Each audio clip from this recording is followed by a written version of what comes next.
Okay, guys, we're going to get started with our briefing here today. So Senators Hester and Washington, if you could take your seat. Before we get started for the committee, just two quick things. From the first briefing, I picked up on the fact, so what happens is if you keep your mic on, you're the one on the camera. So if you ask a question, when you're done with the question, turn your light off. And that applies to me because otherwise the person will be answering, but you'll be still on camera. So don't keep your light on, okay? It's a weird visual for everybody back home. And then secondly, one thing I did want to bring it to the attention that I did take a note from Governor Moore's inaugural address yesterday, quote, and this parrots what I said the very first day, clean energy will not just be part of our economy, clean energy will define our economy. So when I said at the beginning about energy policy being intertwined with our economy, the future of our economy, he stole my words yesterday, and we'll leave it at that. And then he immediately started talking about education and where that ties into everything, and that brings us to the subject for today, and where we're going to talk about curriculum development and other issues. And so I'm going to bring up to the witness table, we've got our State Superintendent of Schools, Mohammed Chaudhry, come on up here. And also we've got Dr. Sonia Santelices, from the CEO of the Baltimore City Public Schools, and Dr. and Mr. Superintendent. And you're going to be presenting together, as I understand, correct? Or at the same time? I mean, we only have you two as panelists, so I don't know if you've... Oh, separate, okay, fair. So, okay, well, we're going to start with you, Mr. State Superintendent of Schools, Mr. Chaudhry, to lead off, and we've got your presentation right here. And all right. It is thick, I will say, but it's all yours.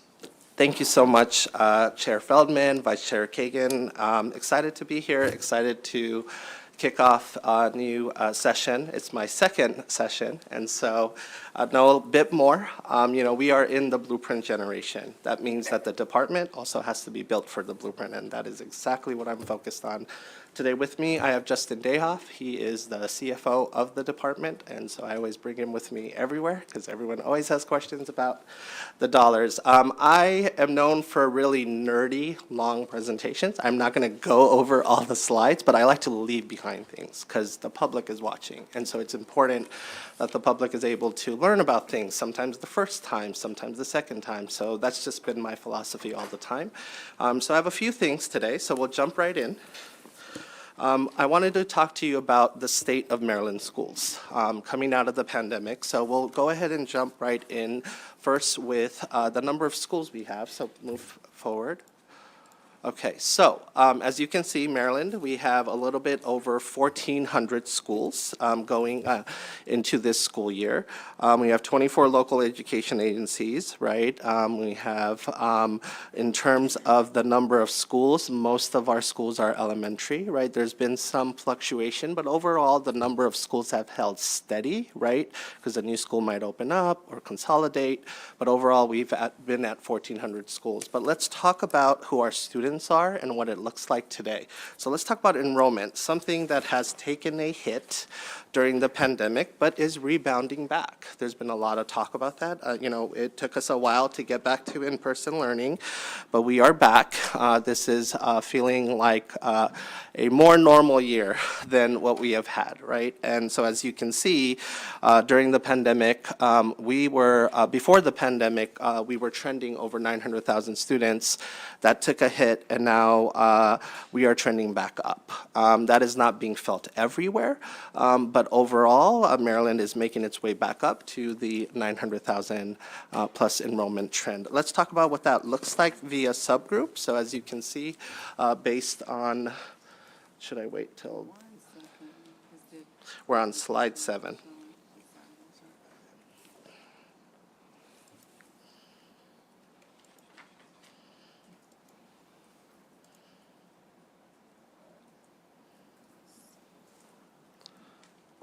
I can.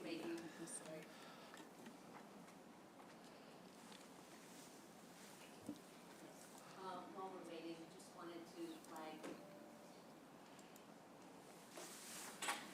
I have two bills upstairs in budget and taxation, and the chair had to step out, so our wonderful President Pro Tem is going to step in for a few minutes until we all come back. Thank you. Sounds good.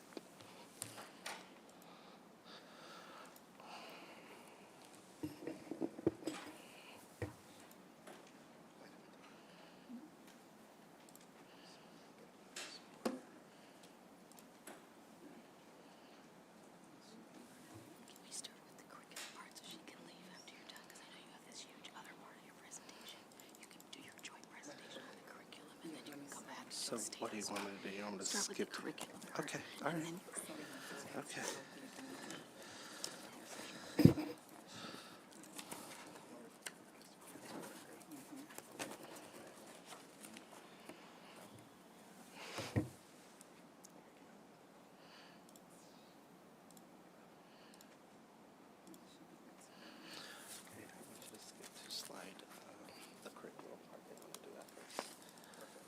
Okay, I've been told to start with the curriculum portion of my presentation, so we'll go ahead and do that. That's slide 86.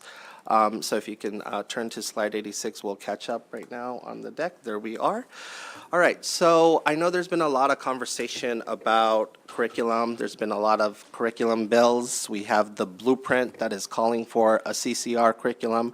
So I wanted to provide some context on how standards and frameworks and curriculums work with one another and what the department's role is versus local education agencies and how that plays out. So we'll go ahead and jump right into slide 87. So first off, just wanted to break the main components down, right? We have educational standards, right? Maryland has its Maryland College and Career Ready Standards that were adopted in 2010.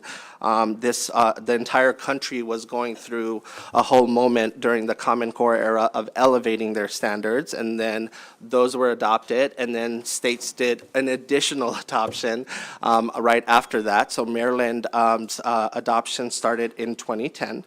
And so from there, once we define what students need to know, right, the knowledge that they need to have across the pre-K-12 spectrum, right, then we need to talk about what skills get them there, right? What skills reflect that knowledge base? How can they apply that knowledge? So that happens through frameworks. And the way frameworks get developed is the department works with local education agencies and experts to put together stakeholder groups, and then we publish frameworks. And so there are literacy frameworks, there are social studies frameworks, and those get refreshed periodically based on additional research.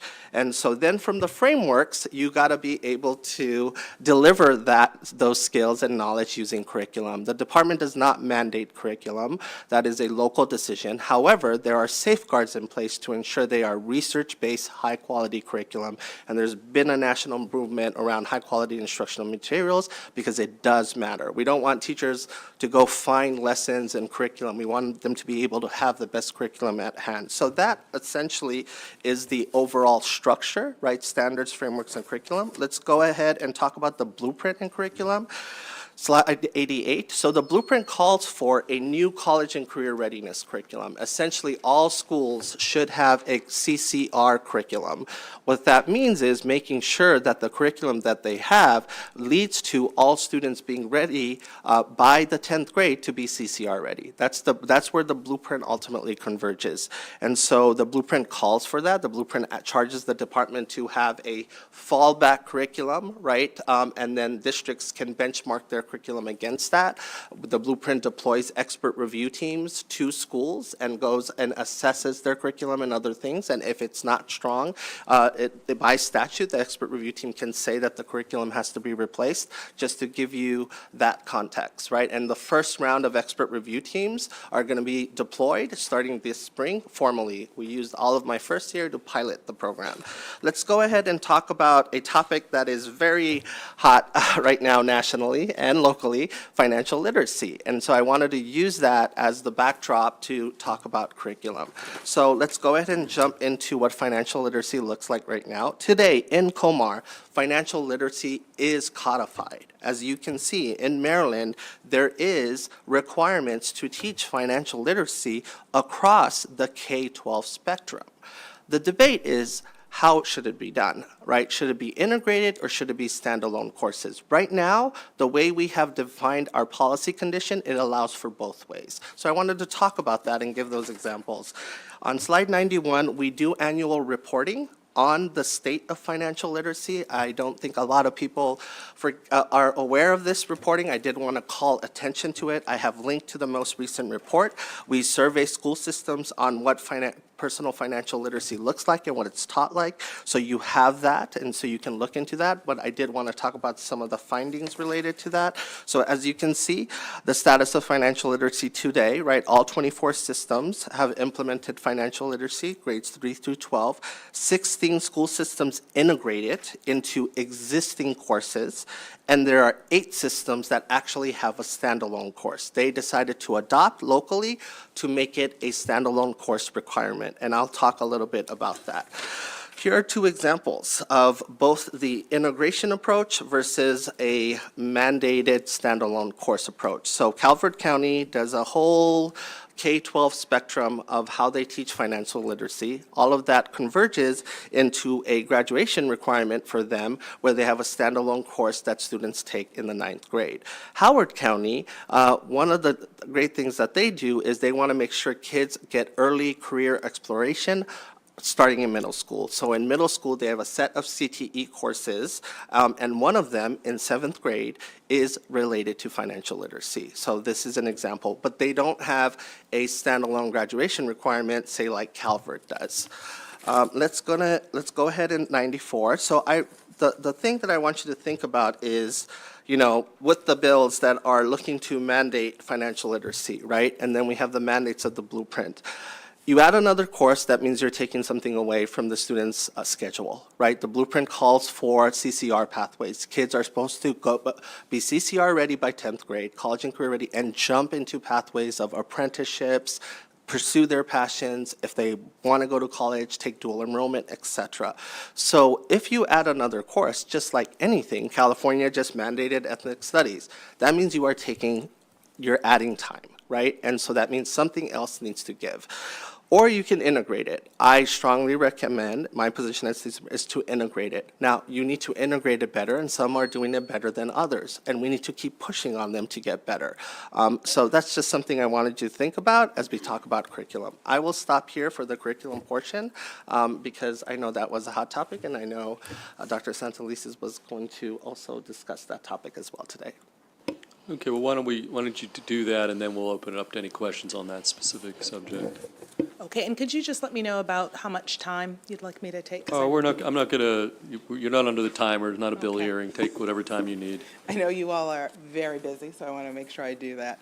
So thank you for having me here. Sonia Santelises, CEO of Baltimore City Public Schools. And it was very helpful having State Superintendent Chowdhury go first to give an overall state perspective. What I'm here to do is just provide some information about how that gets interpreted at the district level. So if we move to the first slide, here, all I'm doing is just referencing that from a district perspective, the place where we start is actually the very state standards that Superintendent Chowdhury just reflected. So we do look at COMAR, we look at also Maryland College and Career Readiness standards, as well as health education standards. Anything at the state level really begins the process. You'll also see locally, we have our own district policies on curriculum and procurement. That means what's the process that we go through in order to select materials. It's not just, hey, somebody might like this one over here. We have a whole process, and frankly, that's reflected across jurisdictions and LEAs throughout the state. Next slide. I think one of the things that's important for you to know as an example of that kind of flexibility that Superintendent Chowdhury referenced is one of the things, because of that, in using the state guidelines that we were able to do was also to look nationally at what work is going on around the selection of high quality instructional materials. There, for those of us who are kind of in the sauce, you don't need to be. If you hear HQIM, either on social media or in news reports, that's what it's referring to. It's just referring to what are the components of high-quality instructional materials, because not all of them are equal. And so one of the things that we really did in Baltimore City was anchor our curriculum selection in those kind of components of high-quality instructional materials. We did a lot of review. We changed our review process, frankly, to be far more rigorous in matching not only what our state standards were, but what we were learning nationally. So a great example of that is the work that we did with Ed Reports, which is a national organization driven by teacher review that's matched to these high-quality curriculum standards. And one of the things we needed to do was, frankly, to train all of our people locally within the district to know what to look for. So it's not just about, hey, what's the latest thing coming down? We actually took the time to train our own team on what are these elements to look for. So one of the things I'll quickly run you through in terms of the review process is an example of what that looked like, what all of the scoring, what the research looked like from our most recent adoption of our grades 9 through 12 English language arts materials. So next slide, what you'll see is that we actually began this. You can go one back, Melissa. Thanks. What you'll see is that we actually started in 2021.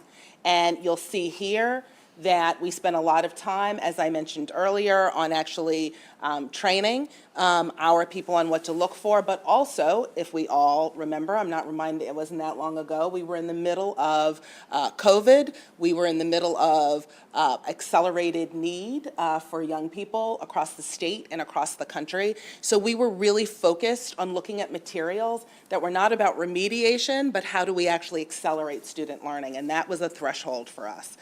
We also did a real deep dive with our student data. What were the needs we were seeing in our student data? It's not just about, you know, kind of checking off boxes on what the state says, but also really taking the responsibility to say, what are we seeing in our student achievement data?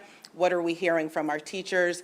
And we began this process literally the year before for implementation in 21-22. And my only emphasis on this is the amount of time, sometimes that's not always evident in the public, to actually bring kind of a need like high school English materials to actually the identification, selection, and implementation at the schoolhouse level. So going on with that here, I just wanted to highlight a couple of things that I think are important. There's a timeline of the adoption process that we included just, again, to give you all a sense of. These are the kinds of components that go into selecting. So what we did, and I think it's important to know that doesn't always get put forward, is we do have an initial review of submissions, but what we did was we selected 2 finalists. We did not just say this small committee is going to pick curriculum for the entire district. We had 2 options that met the criteria, not just the state standard criteria, but also some of what we were seeing in terms of national standards with regards to curriculum. You'll see that we had our own kind of business process in terms of procurement and making sure that we put it out to bid fairly, but keeping our requirements intact. From there, we identified 2 finalists, and we made sure that those finalists met not only our state criteria, but also the Ed Reports criteria, because we, again, wanted to make sure that the curriculum didn't go through just the minimal requirements, but we added another tier of that. Then you'll see, which I think is really important, and one of the things we're proud of in our process, is we actually had we spent an entire month getting feedback from students themselves and from teachers. So as CEO, I went in, high schools could select which of the 2 finalists they wanted to pilot, they wanted to try out. And we actually heard back from young people. So I was visiting one of our high schools, I'm trying to remember which one, Baltimore Design School. They were actually trying out with their teacher. I think it was the Odell series. And when I went in, I had a chance to sit down with young people and say, so what do you think about the text? What do you think about what you're learning? Does it feel, what's your experience? I also had the chance to talk to teachers to see what they felt about the process. And I think one of the things that's important to understand about the adoption of curriculum materials is that the adoption of curriculum materials is only part of the process. The second part of the process is making sure that people buy in at the classroom level and that they have the training to actually develop in the teaching of it. The other piece that we're proud of, you can go to the next slide. The other piece we're proud of is that we actually invited our community in. There's been a lot of discussion about how do parents and community members weigh in. We invited our larger community to come in and actually see the two finalists. So parents had the opportunity to flip through the materials. Neighbors, you didn't necessarily have to have kids in our schools, could come in and actually look through the materials. These are our two finalists. And folks could look through knowing that they had already passed through that quality process. So we have more information here. I don't want to take too much time, but the final thoughts I'll leave you with, Melissa, thanks, are that one, I think the big three takeaways are one, establishing really clear criteria of what we mean about when we say high quality materials. There's a lot of stuff out there in the market. We all know there are people selling things, and I will tell you as a district leader, not all of it is high quality. So the ability to distinguish between who's coming to your door with flashy materials and what actually meets the standard is important. Second piece is stakeholder engagement is one of the reasons why I think that our adoption has been so successful, that we didn't just sit in a back room somewhere and say, these are now the materials. We actually invited feedback from families, from students, from teachers. And then the third piece is understanding that materials are only the first leg of this teaching puzzle, that we have had to invest and will be investing lots in the actual development of teachers to be able to teach and feel effective with the new materials. And with that, Sir Chair, I will turn it back over to you. Okay, well, we've got two excellent presentations on curriculum. So any questions? We're going to start with Senator Carrozza. Put your light on. There you go. And then remember, when you're done, turn it off so you're not on the camera when you're... I know, I was trying to turn it off last Okay, time, and I couldn't. it's all good. Okay, thank you, Mr. Chair. So thank you for the presentations. I have two questions about curriculum, and then two other issues I wanted to raise. So I don't know if you want me to do it I all think here. the superintendent's going to, You're gonna go we're going to be back back to- to you on some other stuff, correct? Beyond curriculum. So if it's not, let's keep this to the curriculum, and then when we go back to superintendent on other issues, maybe it'd be better to get into non-curriculum questions at that point, Well, okay? thank you for that Yeah. opportunity, Mr. Chair. So my two related curriculum questions.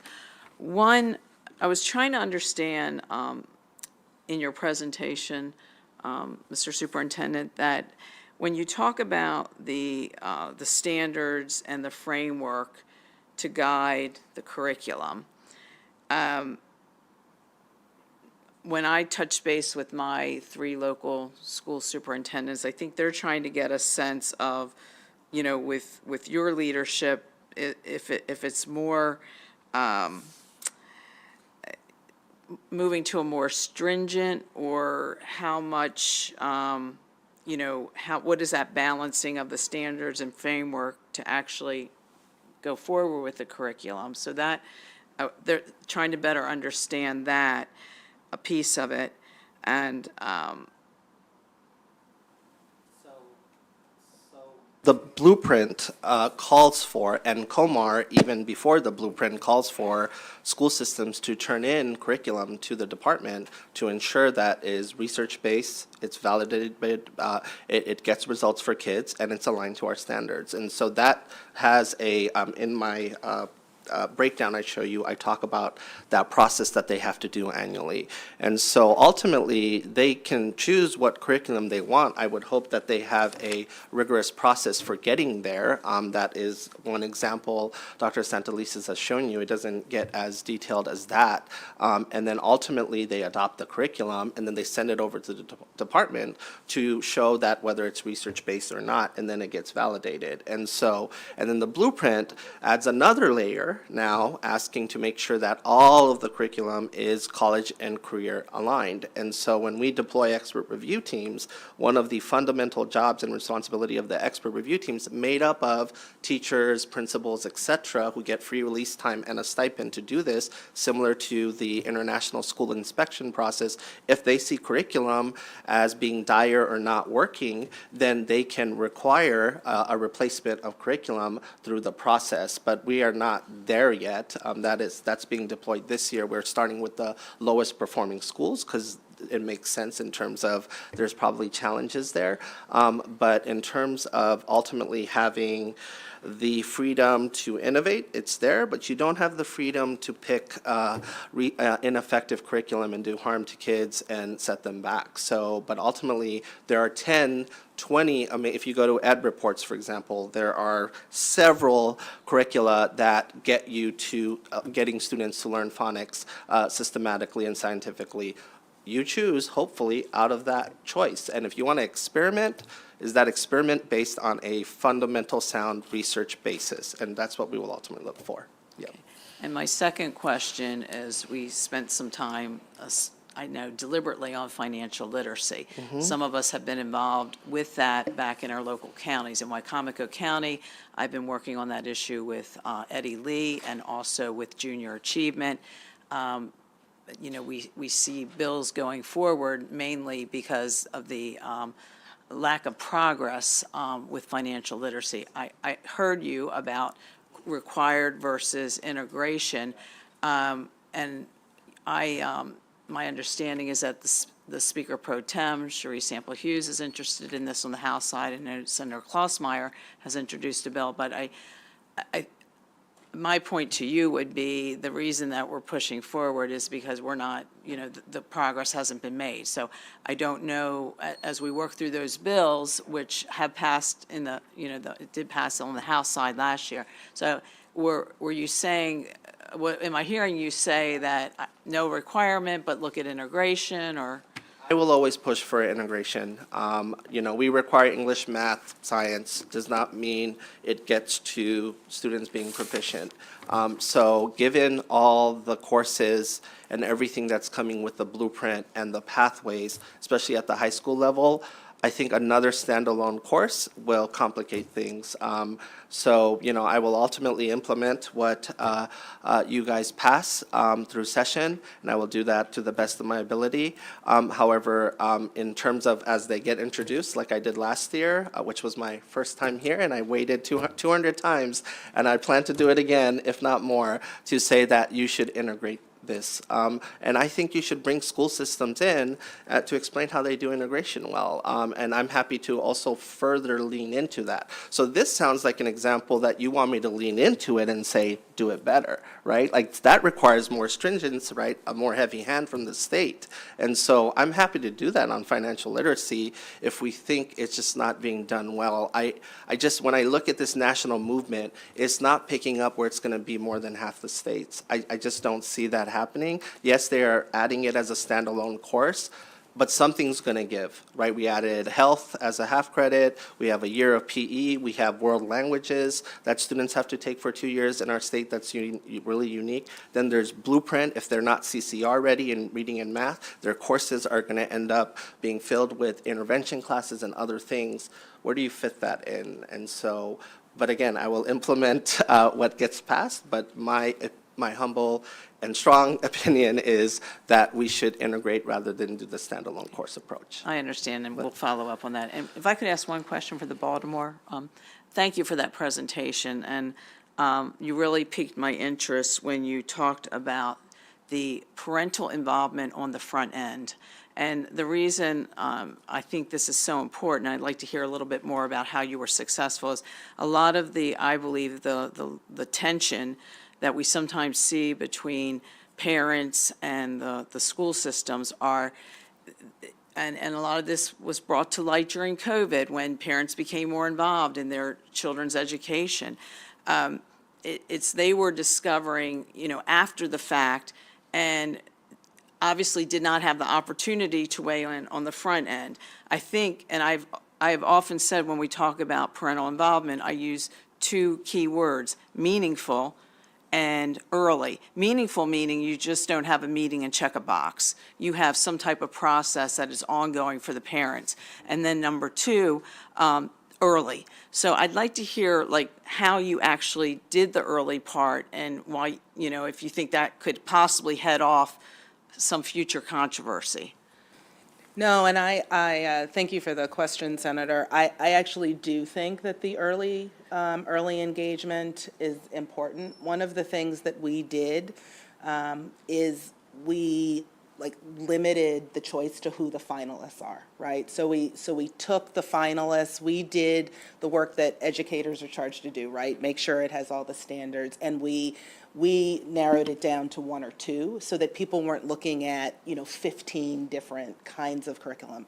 I think the other piece that we did was we worked with our local parents organizations to make sure that parents had the opportunity. So we would invite them in.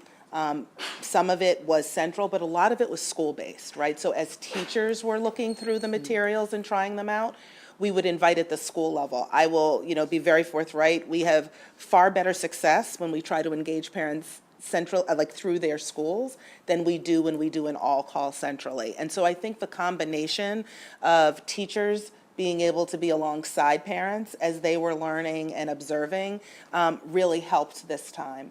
The other piece that we learned, we haven't done as much on our 9 through 12, but we did learn through our kindergarten through 8th grade adoption was that we engaged parents early when it was new as well. So even after we had selected the curriculum, we had parents in for a lot more kind of student exhibitions, right? And brought more parents in to see what student work was as a result of the new materials that I think also helped. And I'll give you a great example was a mother from South Baltimore who said in our 2nd grade unit, kids were doing a deep dive in the ocean, right? And they were learning all the scientific terms of the ocean connected to the literature. I like that. And one of the moms said, oh my gosh, my daughter's learning things I didn't learn in elementary school. She knows terms that I didn't know. And so it's that kind of engagement versus what I think you're describing is when parents feel like there's an I gotcha, right? For our 9 through 12 curriculum, the texts that we use are out there, right? So if there's concerns, if there's push, we try to hear those concerns and pushes. And in other cases, kind of, work through with parents what some of that looks like. But I do think that there is an I gotcha factor that can set families off. I know as a mom, I want to know what my kids are bringing home. And in the earlier grades, the other piece that always works is, when you have when parents have their kids performing or showing their work, they're more likely to get engaged than if I just say, hi, Madam CEO, I want you to come by and look at some materials. And so that's what I think we found successful. Thank you. Okay, thank you. We're going to go to Senator Washington. Thank you, and thank you so much, Superintendent. I was excited about the fact that you're data-driven, and so thank you, and I like that you have charts. This is great. This is just a little thing, but maybe if the Maryland colors could be in here some kind of way, because this is the Maryland's blueprint, and I've been noticing everywhere is just blue, just Maryland. There's nowhere where it says the state. No, I understand, but there's no way. I can't tell that it's the state of Maryland anywhere, and I've just noticed that. So that would be really great. I'd love to see that, but that's just me. Actually, it's not just me. But I appreciate the numbers and all that, but I actually want to step back a little bit and be sort of policy and understand when we're talking about curriculum what is curriculum? Because we've sort of just jumped into that, but what do we accomplish? What are we doing with curriculum? Curriculum we are using curriculum to teach the knowledge and skills our students need to be successful in life, college and career. And ultimately, the curriculum houses the stories, the nonfiction, the fiction, the lessons, the math sequences, everything that we have said in the fancy Maryland College and Career Ready standards that students need to be able to know to be successful, right, in our universities, our careers, etc. Ultimately, we have to have lessons that get them there. Those lessons have to be taught by curriculum, and the curriculum has to be of a high quality, right? There's been a national movement towards adopting high-quality instructional materials. Maryland does need to pick up the pace on that. The blueprint has charged us to do that. But what we're finding is it's one thing to adopt high-quality instructional materials. It's another thing to give teachers the time to master it and execute it. That's the next phase. And that requires time. That requires job-embedded PD. The blueprint calls for more time for teachers, right? Our teachers have less time to collaborate than most international comparisons that we make. So for me, what is curriculum? It is literally where the lessons are embodied to be able to deliver the standards and the skills that we want students to be able to ultimately master to be successful in college and career and life. So I guess I want your response. So there's also curriculum is thought of as the, not just the lessons, but the totality of the experience, right, of being, from K through 12. So to what extent, or how do you imagine, that's where maybe financial literacy or some of these, so to what extent does, what's your thoughts about how, in addition to the classes, but what else is important in educating? And, right, there has to be, obviously, when you adopt your reading curriculum for elementary, it should feed into your curriculum for middle school literacy, right? So if you have a reading curriculum, what you'll see is there's a strong reading curriculum for grades K-3, and then there's another one for 4-5, and then there's another one for 6-8, say just taking English language arts, right? Ultimately, they had to feed into each other, right? And ultimately, they need to function towards getting students to master the curriculum. In the curriculum, though, right, there are stories and perspectives and values and biases and other things. Trust me. I am not a fan in the way Islam is taught in curriculum in this country. And so just giving you an example of how things are ultimately make it into curricula, right?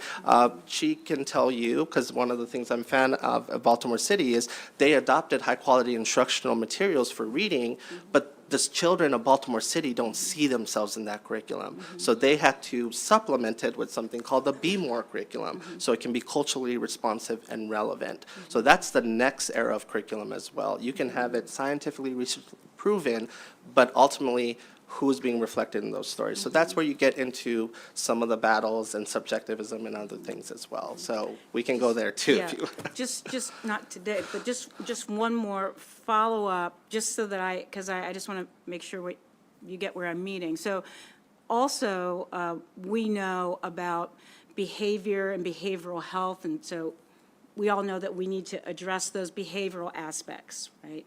That there is a desire, not just in the blueprint, but in Maryland education. So blueprint is, that's a great bill, but it's just one bill. There's lots of other things that we need to accomplish in providing education. So I guess there's education, and then there's curriculum. And so when I see curriculum, it's not just those classes, it's also those other experiences. So that would be after school, that would be sports, that would be behavioral health. So where does that fit, or what's your what are some of the things that support the successful execution of a curriculum, that if these other things aren't happening, if kids are, I guess I'm trying to understand because I'm trying to make sure it's not a meaning of life question, so I'm trying to understand what a curriculum is. You can have the best curriculum. Let's stop that. Let's stop curriculum. And as superintendent of Maryland's education, where do these other things, how do these other things tie into curriculum? In other words, we need to be mindful of other things. And so I'm just wondering, what are those other supports that your agency, that you all are focusing on, that help with the curriculum? I was, Absolutely. I mean, we do lesson studies, we provide after-school extended time grants. We are in the era of community schools. Maryland has gone all in, unlike any other state, to give concentration of poverty grants, which trigger a community schools coordinator, which eventually triggers per pupil to do wraparound services. Now, I will also have an opinion on, we want schools to do wraparound services while our safety nets are not getting it done for our families. So maybe we should also fix our safety nets in housing and other things. Look at what the child tax credit did, right? If I could make that permanent, I would. We would have more kids reading. And so all those things matter. As a child of poverty, as a Head Start kid, as a person who filled out my parents' forms because they couldn't navigate, really crappy government websites, it is definitely personal to me. And so it is, I was also daycare when I stayed after school when they came from their job to pick me up, at 6 o'clock. So all those things matter. The depth of poverty in Baltimore City is what the depth of poverty was in San Antonio and Dallas and LA, where I taught and where I was at. So if we're not going to have extended day, extended year wraparound services, I always like to say I was a damn good teacher in South LA because I was a damn good social worker. My wife's going to be mad because I said damn, so pardon me. But that is not sustainable. I should not be a social worker. I should not have to put a food pantry into my classroom or have to worry about referring that. But that is what we're doing through Blueprint, right? That is what we're doing. So I also hope we have progressive housing policies and other things as well, so we can fix that problem too. So it doesn't matter if you have the greatest curriculum. Kids are not going to be able to learn if they can't have a reliable home and they are not fed. So hopefully I answered your question. I was hoping to provide you with the opportunity to express that. Thank you so much, Superintendent. We're going to go to Senator Lewis Young.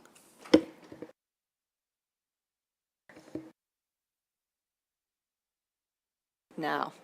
Yes. Thank you. Thank you for that definition of curriculum. One of the best I've ever heard, and it intuitively makes sense. But how do you balance your definition of curriculum as developed by experts who are basing it on data with outcomes, with a strong parental desire to have influence on curriculum from parents who sincerely feel that they know what's best for their children? How do we find a good balance of the expertise from professionals with being open to parental input? Absolutely. So I was in Texas for 10 years, so I'm happy to weigh in on this comment.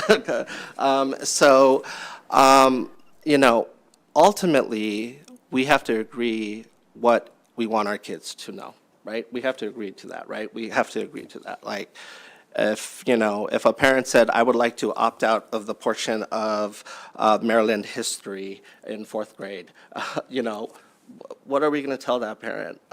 Yes, you can, or no, you have to make sure your kid knows Maryland history. I just give that example. Or I want to opt out of the lesson on the civil rights era because I think it is some type of woke curriculum or something else. The state board has gotten something like that, and we pushed it back down and upheld the local board's decision to make sure that there wasn't an opt-out on that. We've gotten a few of those lately, a lot of those when I was in Texas. And so ultimately, we have to agree what we want our kids to know and what's the research and what we want them to be and what does it mean to be a well-rounded human being and respect others, right, and know everyone in our world and be able to navigate the world. So I will start there. But she just described a process that Senator Cardoza was really intrigued by about how she involves parents. I don't think that's happening consistently the way it should. So it does need to get much better around that. But even with that process, we will have the 1 or 2 or the 3 who do not like that. And so ultimately, are we saying, opt out of that, and that teacher has to do a very custom lesson. You can't do 30 different custom lessons on the history of how, say, Reconstruction happened in this country. So that's the tension, right? But we should have a sound process, so her parents should know, and she just gave you a master class of what that could look like. Yeah. Okay, we're going to go to Senator Brooks and then to Senator Hester. Thanks, Chair. Thanks for the presentation, Mr. Superintendent. Quick question, financial literacy, you say that is a hot topic, hot button issue. Yes, yeah, and you say it is embedded in the coursework. So how do you measure that if it's embedded? And then give me an example of a course that a student would take where that is embedded. Yes. Can I have you join me in slide 93, Sure. please?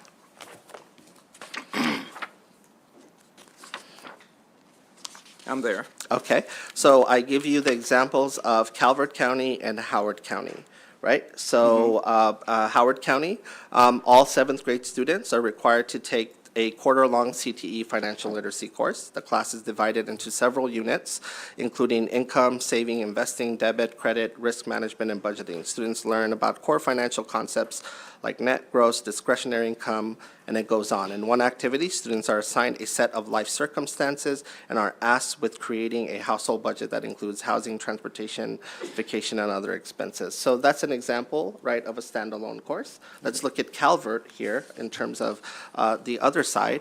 In elementary school, financial literacy is integrated into their social studies curriculum, right? CCPS partners with EverFi to provide financial literacy instruction to fifth grade students. So that's how they're doing it, right? It's embedded into the social studies time period. And on top of that, they also wanted to make it a graduation requirement. So if you go to high school, you can see that CCPS provides instruction in financial literacy for all students through a semester-long course. So here are some examples. We have many of these examples across all of our 24 systems. Now, you are saying how to measure it. I am in a state that has passed laws around how much testing time and what can be mandated. So if we want to create a financial literacy test, like we have our government test, every year, I've only been here almost 2 years, but every year since I've been here, I've gotten an email from some social studies teachers who want me to drop the government test. And then the Civic Coalition would have my head. And so at the end of the day, because it's not a mandated test federally, but it is a mandated test in the state because we believe in participatory democracy in government. So just to give you the tensions around that. Right, yeah. My concern is this, I don't care what area you pursue. In life, you're going to have to deal with finances, And I just think that more emphasis should be placed on something that all of us, regardless of what we pursue, is going to have to deal with. And I would venture to say, if I were to go and grab student A, student B, student C, and ask them, what is a debit, what is a credit, what is a liability, what is compound interest, amortization, would they be able to articulate and be able to truly understand what that means, because it definitely has tremendous impacts on our lives. Absolutely, but there's also just the inequities around socioeconomic status and what kind of language and what you have access to, right? So even the number of words kindergartners hear when they come from a high socioeconomic status household versus a low socioeconomic status household. So you're absolutely right about that. At the end of the day, if the Assembly wants to pass a standalone course, it can, obviously, and I will implement it, but that's not going to solve mastery. We have standalone English classes. We have multiple years of English and math. And we have, and I brought you data today, we are in single-digit proficiency rates in math coming out of the pandemic. The standalone course is not what's going to solve it, it's the execution, right? At the end of the day, it's the execution and the teacher and the adult in front of the classroom. So we can create a standalone course, right? But did the financial literacy course somehow change the trajectory of the states that have adopted it? I'm not seeing that, but it's a conversation to have. I will support and implement what happens. I am a fan of integrating rather than standalone mandates for financial literacy. Yeah. All right, thanks, Mr. Chair. Okay, Senator Hester. Thank you, Mr. Chair, and thank you for the presentation, Superintendent.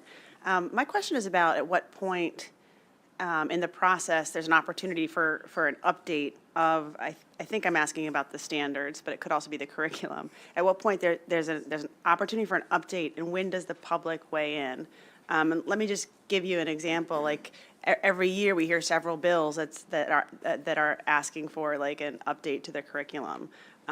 Maybe it's how social studies is taught. And I've also had comments in my district, people finding fault with a particular paragraph in a social studies book. So my question is, at what point does the public have an opportunity to input on these things? And yeah, that's it. Thank you. So COMAR currently requires LEAs to certify their curriculum with the department, and once it's certified, then you have to come back. Every time there's a new update to standards and such, you have to recertify your curriculum. So came into my tenure when a good chunk of certifying had happened. We can argue whether that process was done well or not. I have some opinions there. But ultimately, in terms of the adoption and switching, it is a local design. And so she can tell you when they plan to refresh or reinforce again. But it is a local decision around that. We don't have anything that says some years, you got to give it back to me so I can look at it. So locally, if parents are frustrated, right, and teachers are frustrated, then they should apply pressure and to be able to have a conversation on replacing that curriculum because it's clearly not working. So that's what I would encourage them to do. I can't just come in and replace it and mandate it. And so that's how that would work. But she could share like when they plan to refresh again, for example. No, and the superintendent is absolutely right. So in Baltimore City, right, we have policy that says, I think it's every 4 years, right? We have to review the curriculum and you do an adoption. What we're doing now, thanks to the legislature, because of Kerwin, we're able to catch up with some of those adoptions. So we'll have a faster review of science, which was on a particular schedule, frankly, for financial reasons as much as anything else, because most purchases of curriculum materials are expensive. So what you'll see in most jurisdictions is a combination of when will the money be available, right, to spend millions on it versus kind of when time-wise do we need it to be updated. And then in some cases, it'll be based on student data or student feedback or, again, family feedback. So just one quick follow-up question. So that's what happens at the local level. How about the state standards, the next rung up? How often are those reviewed and what is the public process there? Yeah, so every 8 years, right, the Maryland College and Career Readiness Centers gets looked at by the board. But Blueprint forced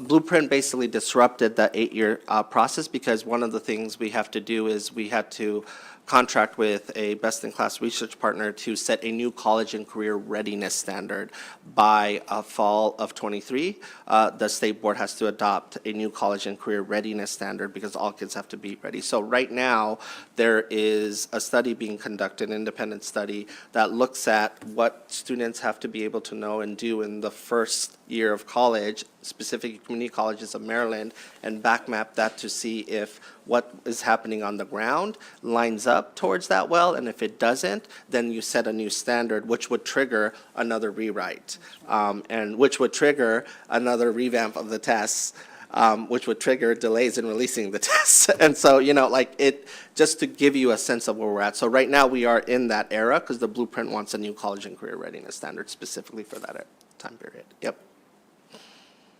Well, I see no further questions on curriculum. And Doctor, I think you were here specifically on that, so you are released. But back to you, Mr. Superintendent. I know you've got some other issues you want to put on the table. Yeah. And I'll, again, turn it back to you. Yeah. Is it okay? And thank you, if Doctor, for your testimony. We very much appreciate it. Thank you. Is it okay if I go back to the portion that is the state of Maryland schools? Yes. All right. That's a good place to start. Got it. So let's go to slide 6. So that was the enrollment trends. So our enrollment is trending back up. right? The pandemic did definitely took a hit on enrollment, and there was loss, especially in the early grades through this out of the public system. But there is a return back that's happening. As you can see, we're trending back up. Slide 7, you can see what it looks like broken down by racial demographics. While some are trending down, some are trending up. The Latino and Hispanic population is one of our fastest growing populations. And so you can see that here. When we go to our special service groups, you can see that students with disabilities, the number has been fairly steady, but for our English learners, it's growing. We are well over 100,000 English learners, and that number is just going to grow. We have over 1 million English learners in Texas. We're not probably going to hit that number, but it is going to be a significant number of the population, and so we want to make sure we get that right when it comes to their education. Let's look at economically disadvantaged, 9. One of the exciting things in the sense as in being able to identify students in poverty better and not having to rely on forms. Forms are great because the federal dollars are tied to them, but when you do away with forms, it makes counting poverty muddy, right? And it can drop your economic disadvantage percentage. So the state had adopted the economic disadvantage percentage. That poverty rate is going up, especially concentrated poverty. But one of the things that there was a mandate that the department go and work to run a Medicaid direct certification pilot with USDA. And so my first year, I walked into quickly making sure we met the deadline because some things had not been done.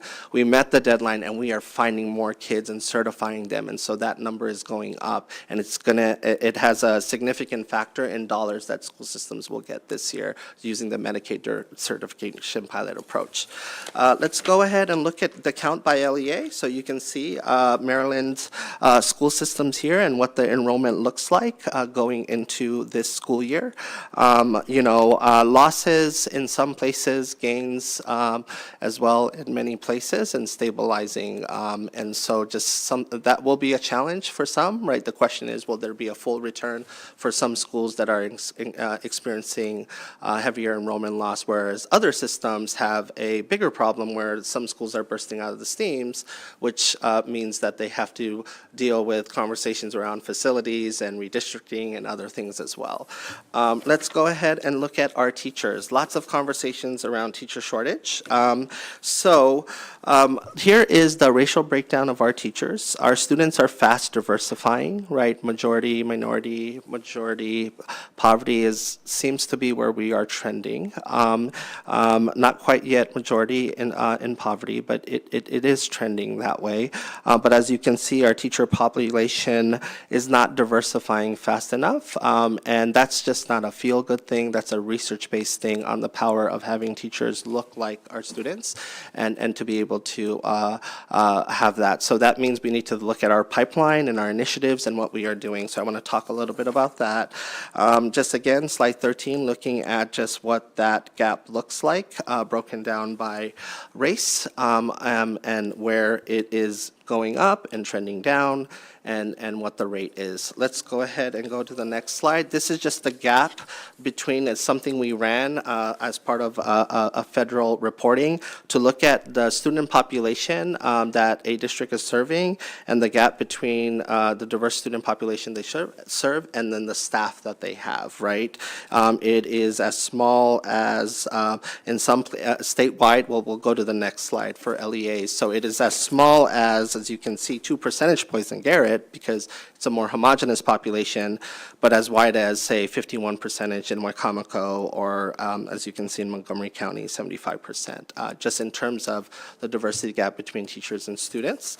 This is another analysis we ran. Research shows that just having one black teacher can have a significant impact on a child's life when it comes to students of color, and so how likely is opposite. A student of color would see a teacher of their same race. It is not very likely for our students of color, and very different for, say, white students. And so just being able to even have one, right? And so just something to think about as we continue to think about our teacher corps. And another problem that's been true before the pandemic, and it's true to this day, high poverty schools tend to have the least tenured teachers and the least out-of-field teachers, meaning a teacher who is certified in a specific subject but is having to teach another subject because of an emergency, because they need a teacher to teach that subject. And high poverty schools continue to get the shorter end of the stick around this. And so the question is, did we design the blueprint to solve this challenge? So that's a conversation for a different day. National board is something that the blueprint is going all in, right? $10,000 if you are national board on top of base pay. If you go to a low performing schools, it's another $17,000. So as you can see where national board is currently in terms of where it looks like and where they are concentrated. National board is definitely trending up. Next slide. You can see historically we would have about 500 or so, a little under 600, and this coming school year, close to 3,500 people want to be national board. So it is having an effect, but there is attrition expected. This is a commitment to become national board. The question is are these candidates remaining in the school they're at, or are they also going to low-performing schools as well? So that's just something we'll track and look at. That's the national board. Here is average teacher salary. It is not the same, of course, across the state. The blueprint does require raises across the board while bringing starting pay up to $60,000. So you can just get a sense of what that gap looks like. This is standard reporting that we do.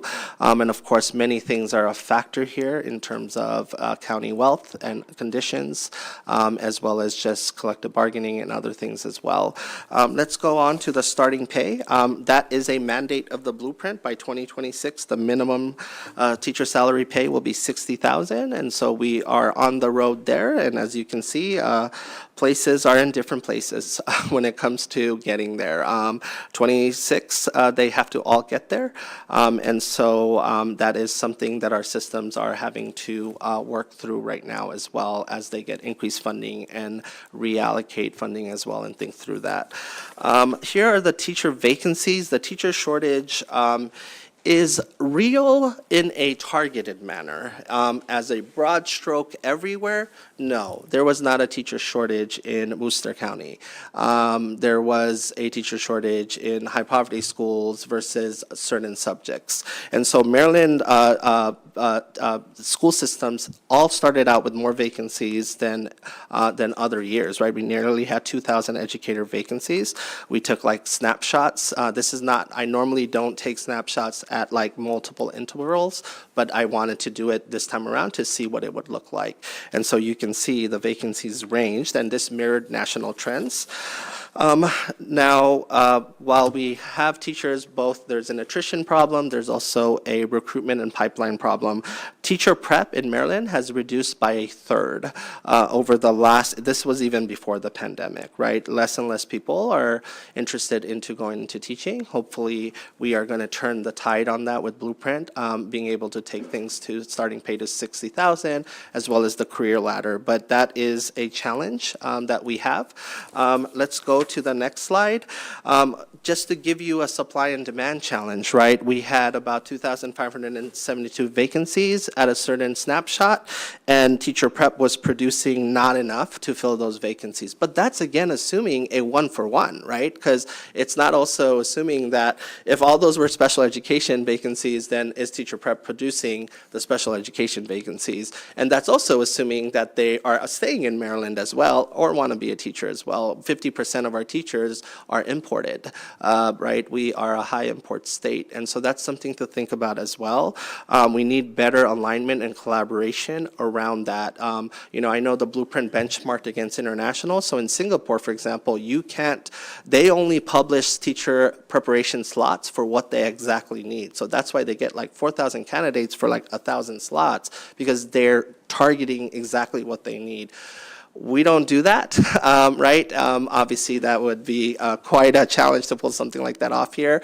But just to give you a sense of, when we do make these comparisons, we need to think about apples to apples as well sometimes. And so let's go on to the next slide. Our greatest shortage area, we do collect shortage areas as part of our U.S. Department of Ed collection requirements, is in single subjects and special education. And then, of course, it whittles down from there. Special education has been a shortage area for a long time. So do we have the right incentives in place for people to be special education teachers? I think we could do better there, and I think we should explore something there to be able to tackle that challenge. Let's go ahead and stop here before I go into how students are performing, because it's a whole different group. So is there anything you guys would like to add so far? That's a good breaking point, just on this issue of teacher retention, training, and the like, and all these other issues. We're going to start with Senator Watson, and then we'll go to Senator Gallion and take it from there. Senator Watson. Thank you so much. Page 16 of your presentation. You had mentioned, having one black teacher is great, but that's a lot of pressure for one black teacher. I'm very interested in the breakdown of the gender of teachers, because I feel very strongly that the lack of black male teachers is producing some unwanted outcomes in our students, not just in school, but also in the communities. Do you have that level of detail? Yes, I do. 70% still is predominantly female in terms of our teacher population, but I will tell you that there are not many black male teachers, and if you even take elementary school, that is even very rare. I was very fortunate to be in Montgomery County as part of the Milliken Award, right, the Oscars of teaching, and we just gave out an award to a black male elementary school teacher, and so is doing amazing things. But yes, I have that data. I can definitely get you that data. It is not. It is a dire need, and we're not producing enough. And there are also unique things you have to do in order to cultivate that pipeline. And also, when they do get cultivated, you want to make sure that induction period is also very robust, and they have a mentor, and they have opportunities where oftentimes they get caught up being the disciplinarian or other things as well, and they call that the double tax. And so those things come in the way and then contributes to attrition. I can tell you teachers of color leave at higher rates, significantly higher rates in Maryland than non-teachers of color. Yeah. Need to get that level of data from your office, because that, to me, that's one of the critical linchpins we often underlook. And I remember even 16 years ago when I was on the school board, we looked at Jawanza Kunjufu. I'm sure you've heard of that. How to teach black boys and the different modes that black boys need, at times to be successful. And ensuring that they see somebody that looks like them goes a very, very long way. So anything you can do to try to alter that trajectory, I'd appreciate it. Thank you. Okay, Senator Gallion. Thank you, Mr. Chair. Thank you, Superintendent, for being here today. You mentioned one of the challenges with retaining teachers, and a lot of folks don't want to get in that field. And the one thing you mentioned was, with the salary going up to starting at $60,000, hopefully that would help. Have you done any polling or looked into other reasons why people don't want to get into that? One thing we hear a lot in our district is some behavior issues, some unruly behavior in the classroom. Some teachers are really frustrated. And you mentioned your early testimony about, lack of help kind of from more or less from home or whatever, and teachers are having to be all the above. They're not having to be disciplinarians, they're having to be teachers and do all these things. So other than the salary, can you tell us what else? I can tell you nationally, the discipline does not make it to the top 5 reasons. It is pay, it is autonomy, it is, and then you have the survey on teachers who leave. When you do talk about teachers who survey who leave, we have that data. Also for our attrition rates, discipline is not making it to the top. When you start getting top 10, it's in there, but deals with pay, overworked, tired, wants to do something else, wants to experience higher gains in salary earlier in their career versus wait 30 years to start making 80,000 versus sooner in their career, especially a more younger generation of teachers, right? And so, but usually it's pay, autonomy, and support in terms of being able to grow, especially from their principal. A principal is a key difference maker as well, too. So that's what we are seeing in our data, and it mirrors national trends. But yes, discipline is also a challenge, of course, and that can be a contributing factor as well. Okay, Vice Chair Kagan. Thank you, Mr. Chair. Mr. Chowdhury, thank you for all of this, and this PowerPoint is fantastic, so thank you for this. I want to echo Senator Watson's comments, and I wanted to flag, if anyone hasn't heard about or hasn't read Montgomery County Council member Will Jawando's book. I really recommend it. It's called My 7 Black Fathers, and talks about 7 African-American men who inspired him and helped create the leader that he is today. It's getting national attention.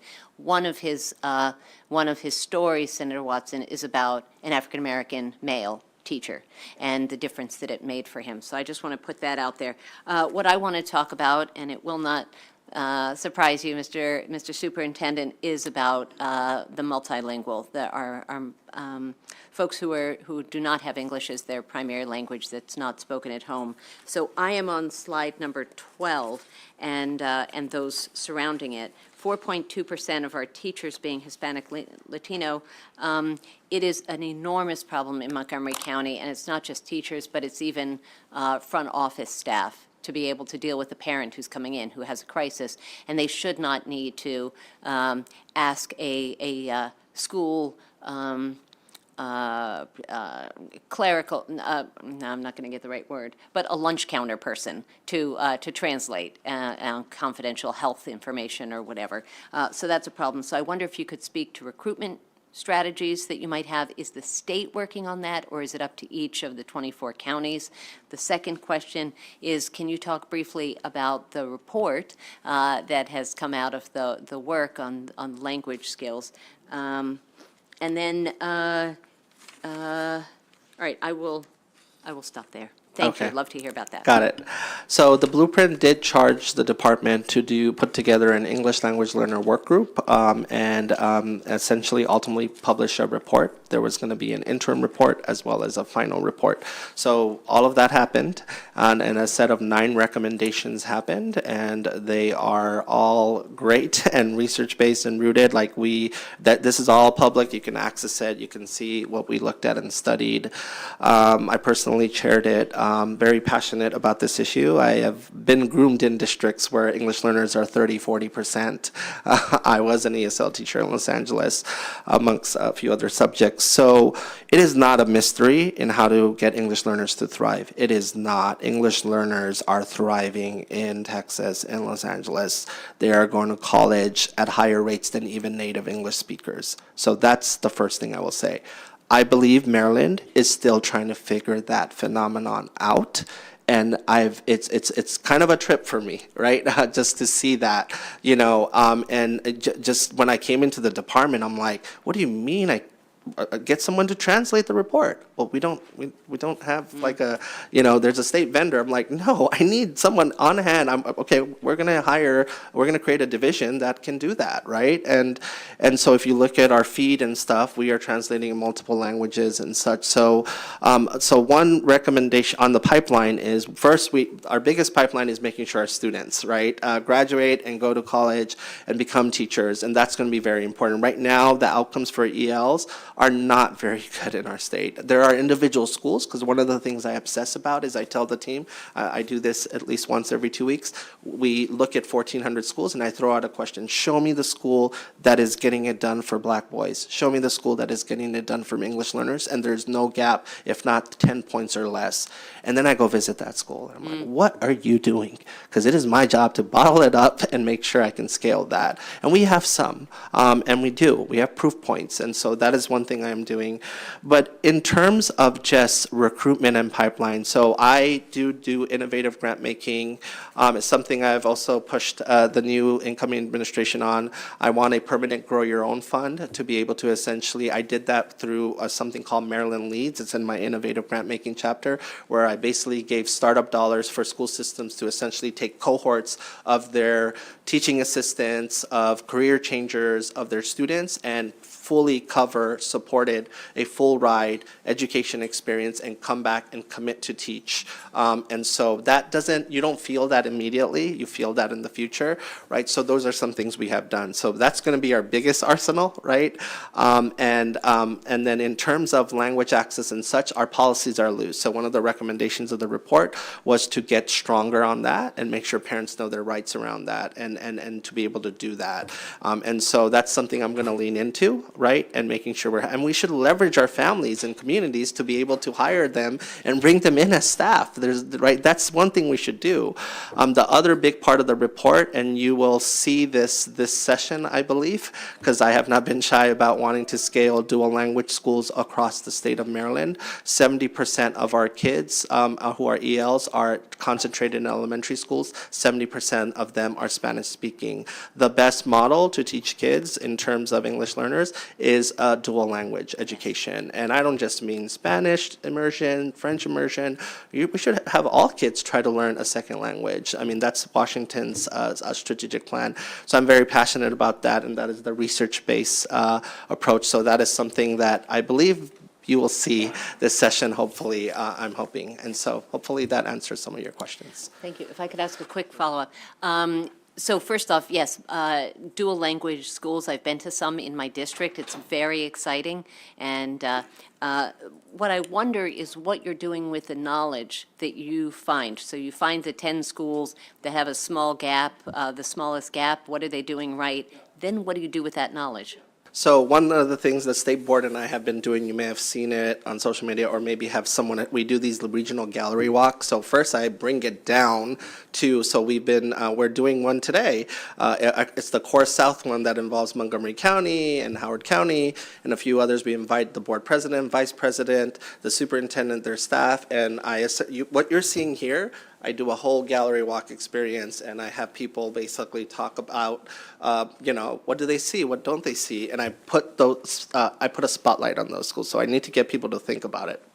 What I do on the more long game front is I start thinking about policy implications. I start thinking about COMAR implications. I start thinking about bill implications. I start thinking about state board. I start thinking about my grant making authority and how I do that. So that's what I'm doing. So when I see a school is doing amazing things, I'm gonna put a spotlight on it.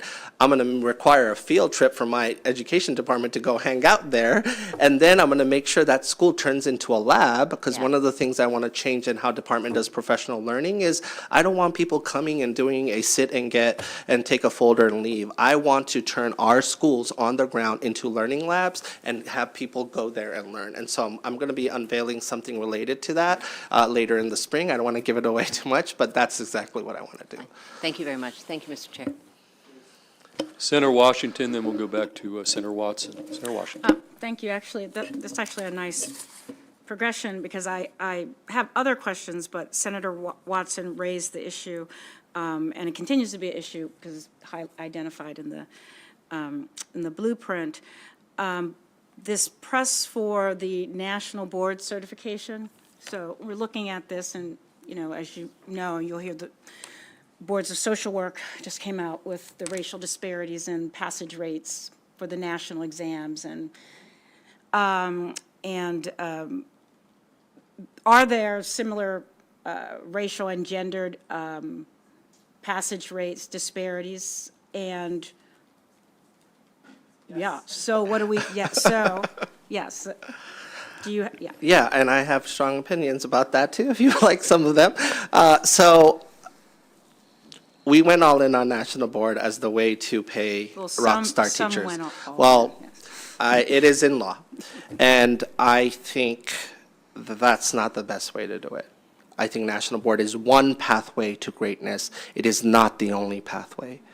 I'm going to be publishing a final report on something called Neighborhood Indicators of Poverty. There's a chapter in here dedicated to that. You can see what those slides look like.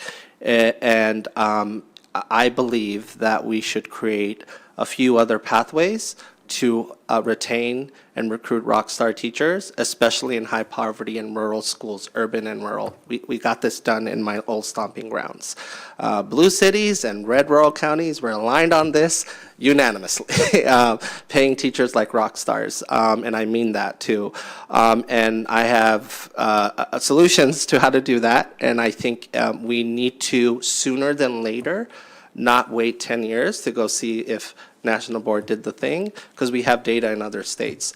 I hope that Dr. Kerwin knows I love National Board as one pathway, but is not the only pathway, and it could also be mixed results. So we should, teachers already have a master's degree. This kind of sometimes feels like another master's degree, right? We should be looking at their results. What are they pulling off every day? And come up with a locally designed process that the department should be able to review and validate and say you have the permission to pay that differential base to those teachers who we absolutely need. So that is my opinion on that, but that is not in law right now. Right. Yeah. Well, and it's an informed opinion. So there's, additionally, I want to ask, is there any data or evidence that says that those who pass at a higher rate, children perform better? Because it's about children. We want our children to pass and perform and acquire. So is there a high correlation? Maybe there's a correlation, but is it? Correlation, not a slam dunk correlation. There are other things that are more slam dunk than that. I'll just. Yeah, no, there's a mixed correlation being, if you're saying, is there a correlation between having National Board and you will narrow the achievement gap? There's a mixed correlation on that. I would argue that teacher was already a rock star because of other reasons. National Board helped them further sharpen it. It's also a great pathway for many because of how structured it is, portfolio and everything, and we should always have it as a pathway and to give a differential. But it is not the only pathway. Think of a veteran who is getting it done. You're asking them to go back to school? Why don't we find a way to validate what they're doing to give them that differential so I can keep them here longer, especially coming out of the pandemic, right? And so that's something we should also look at as well. We have had these other alternative pathways, so, where basically on the other end, where, I guess in my mind, but America, Teach for America. And then, we find that too, that the retention rate for Teach for America teachers is not very good, and we invest millions and millions and millions of dollars in those programs. So I'm asking, are you suggesting that perhaps additionally we might look at these other types of alternatives and as a state invest in those types of alternatives to bring people in? Okay. Absolutely. One of the things that you'll see in my innovative grant making, I am launching a Grow Your Own program with St. Mary's with seed funding from the department to do teacher apprenticeships for career changers and bring them in. And it's also a diversification strategy for them. So earn while you learn. That matters as well too, right? And so yes, but the thing with teacher retention and such, our induction experience is all over the place. So one of the most important things that the State Board and I will do by the end of this year is promulgate new induction regs. In there, we want to guarantee a mentor teacher. We want to guarantee free release time to get better at your craft. And we don't want to just do it the first 3, we should do it the first 5. Right now, induction is all over the place. Some give a mentor teacher a stipend, some just do a single event. It is all over the place. And so we need to bring a floor for excellence there. And so that is also one of the reasons why people are leaving, especially teachers of color. Yep. Okay, Senator Watson. Thank you for the follow-up, Mr. Chair. I just remembered that my 80-year-old mother is currently teaching special ed because of the shortage of special ed teachers in her school. So shout out to you, Mom. But you said something that I want to push on a little bit, because I I get calls to my office all the time for teachers who are leaving the teaching profession. And not one call has been about money, not one. It's about disrespect and the lack of tools that our teachers have at their disposal to mitigate that. And then when you look at things in a broader scale, stress is a big deal. We have teachers who are going through PTSD, literally, right? And if the teacher doesn't have the ability to remove these disruptions from the class so they can get back to teaching, then that becomes a problem. And from what I hear, our teachers are being asked to do more than just teach. They have to be social workers, psychiatrists, psychologists. We've put so much burden on our teachers, and they are not equipped to continue to do these things. So now we talk in broad terms about wraparound services.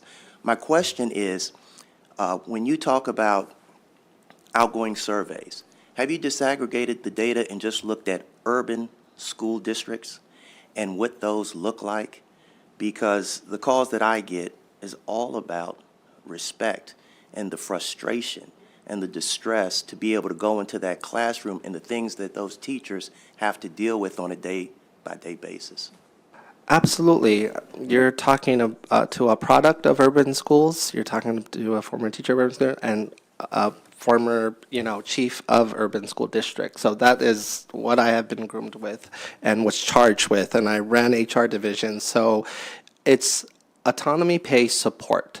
And that support word has a lot of things, what you just said, right? And so, look, we have to fix our safety nets. We have to get better at wraparound services. We have to make sure more kids are reading by 3rd grade. We have to obsess about that.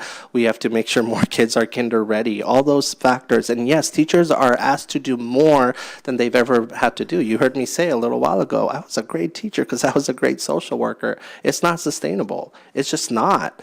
And so I wish I can give you a magic formula for that. Now, the Blueprint is doing a great job with the wraparound investment and community schools model, but doing that well is also a science and an art. And so we have 358 community schools, and implementation is a little all over the place right now. And so I'm going to have to get tighter there.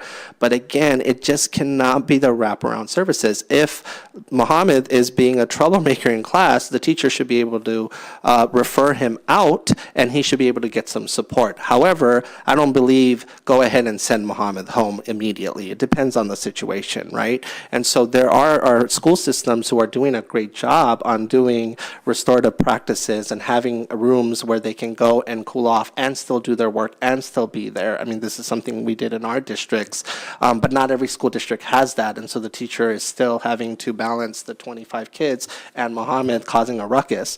And I don't think that's okay either. I also will not get cover for zero tolerance discipline any day of the week.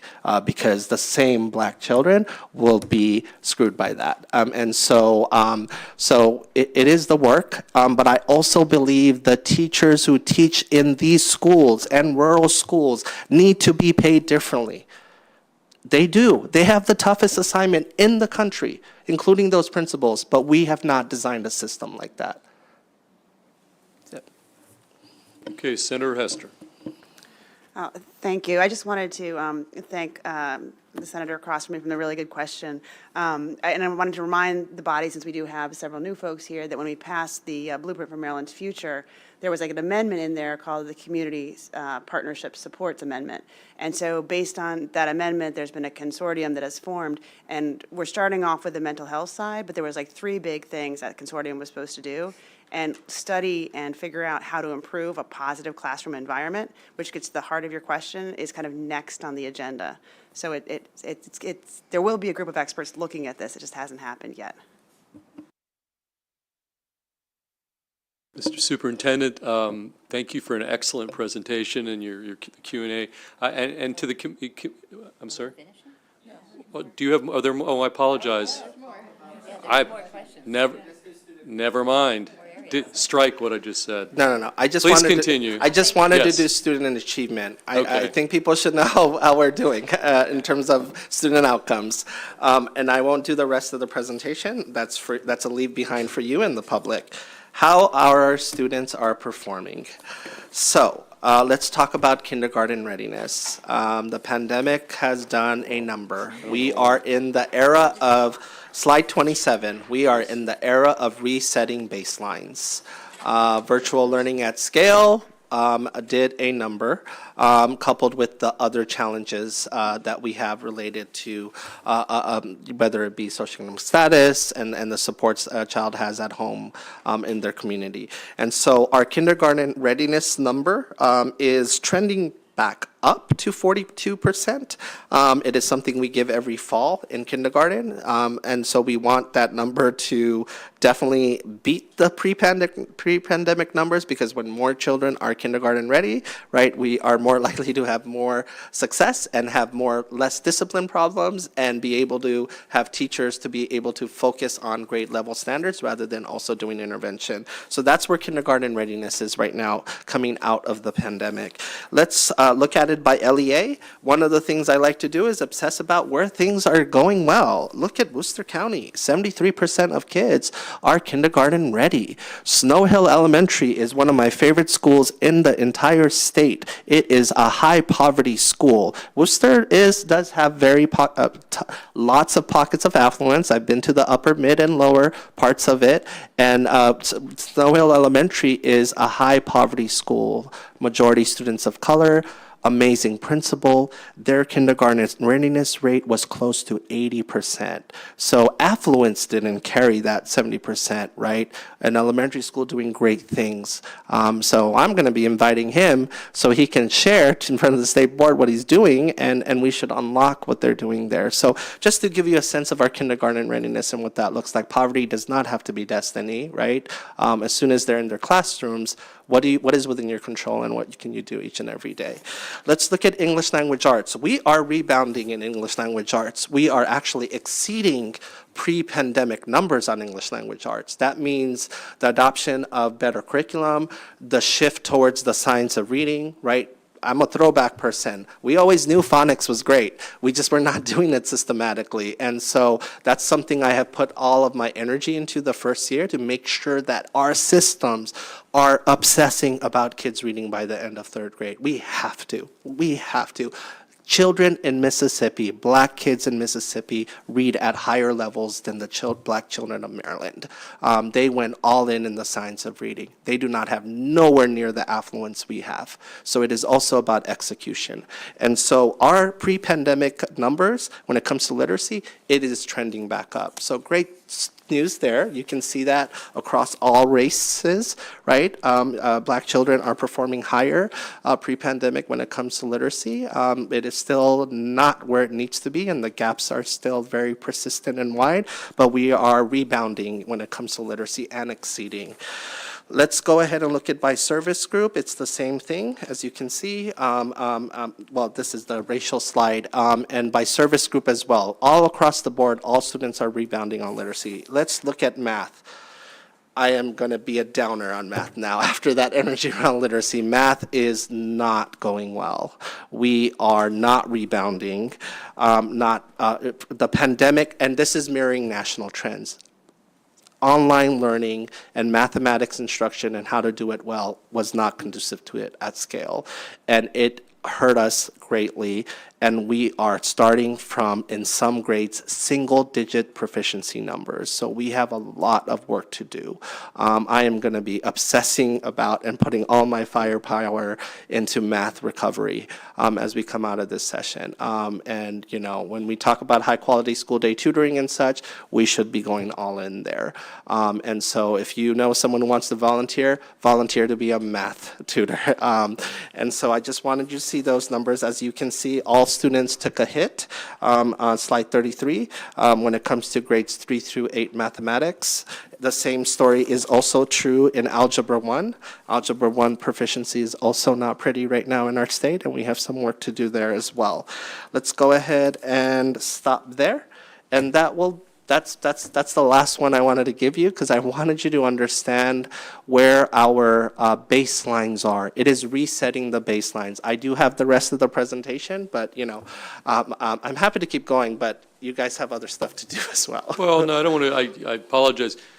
first of all, let's take some questions here, and I'd be happy to let you do more if the will of the body, or if the committee is to hear some more of the presentation. Well, I got some water, so I'm good to go. Okay, so let's focus on this section. We're going to go with Senator Gallion and then to Senator Carrozza, and then we'll take a vote on the committee if we want to hear more or stop it there. But let's start with Senator Gallion. The question, Mr. Chair, I have a few questions from things that have arisen throughout my district the last several months.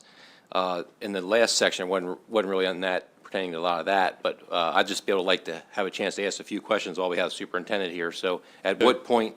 Just ask now. I think Okay. it's good, and then we can All make right. an executive decision about how much Okay, more. But thanks a lot.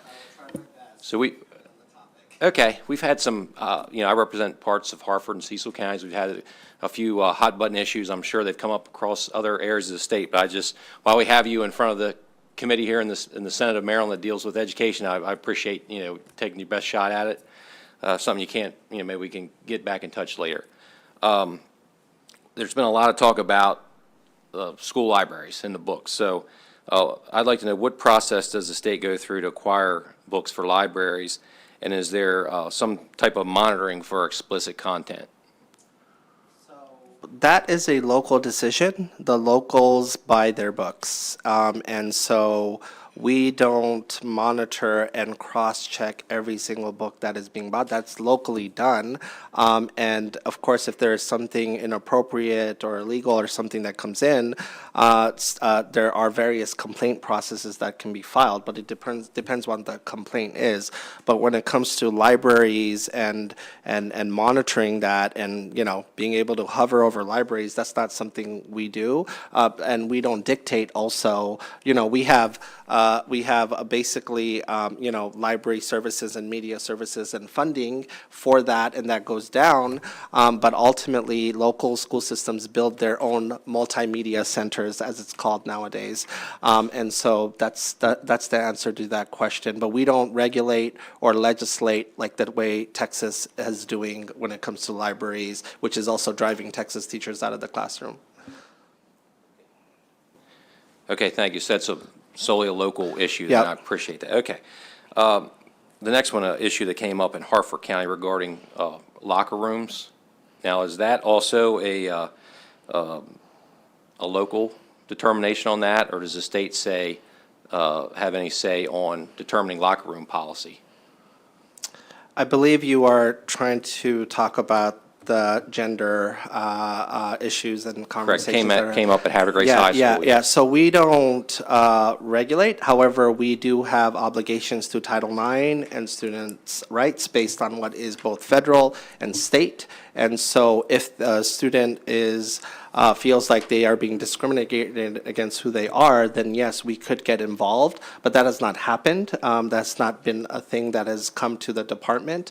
But we don't get involved to say your locker policy should be X, Y, and Z. But ultimately, I will tell you, we ultimately want all of our students to feel safe, inclusive, and all students should be acknowledged with who they are. I will leave it at that. So mainly that's at the local level again, unless Yes. something bigger comes up. Okay. Yes. Now, if there's a discrimination case and such that comes up, like when Frederick County, when it comes to restraint and seclusion, and they got in trouble with the feds for that, then I get involved as well too, and I lean into that. Okay, and just Yeah. two more quick ones, Mr. Chair, if I may. There was, I guess from the spring of '22, these test results, and a lot of the results, there was a delay in getting those results. Yeah. So, can you tell us why there was that delay in the test results? Explain that to us. Yes, I have done the bullhorn. It's on the website. It's everywhere. It is not because I was hiding test scores. It is not because of political reasons.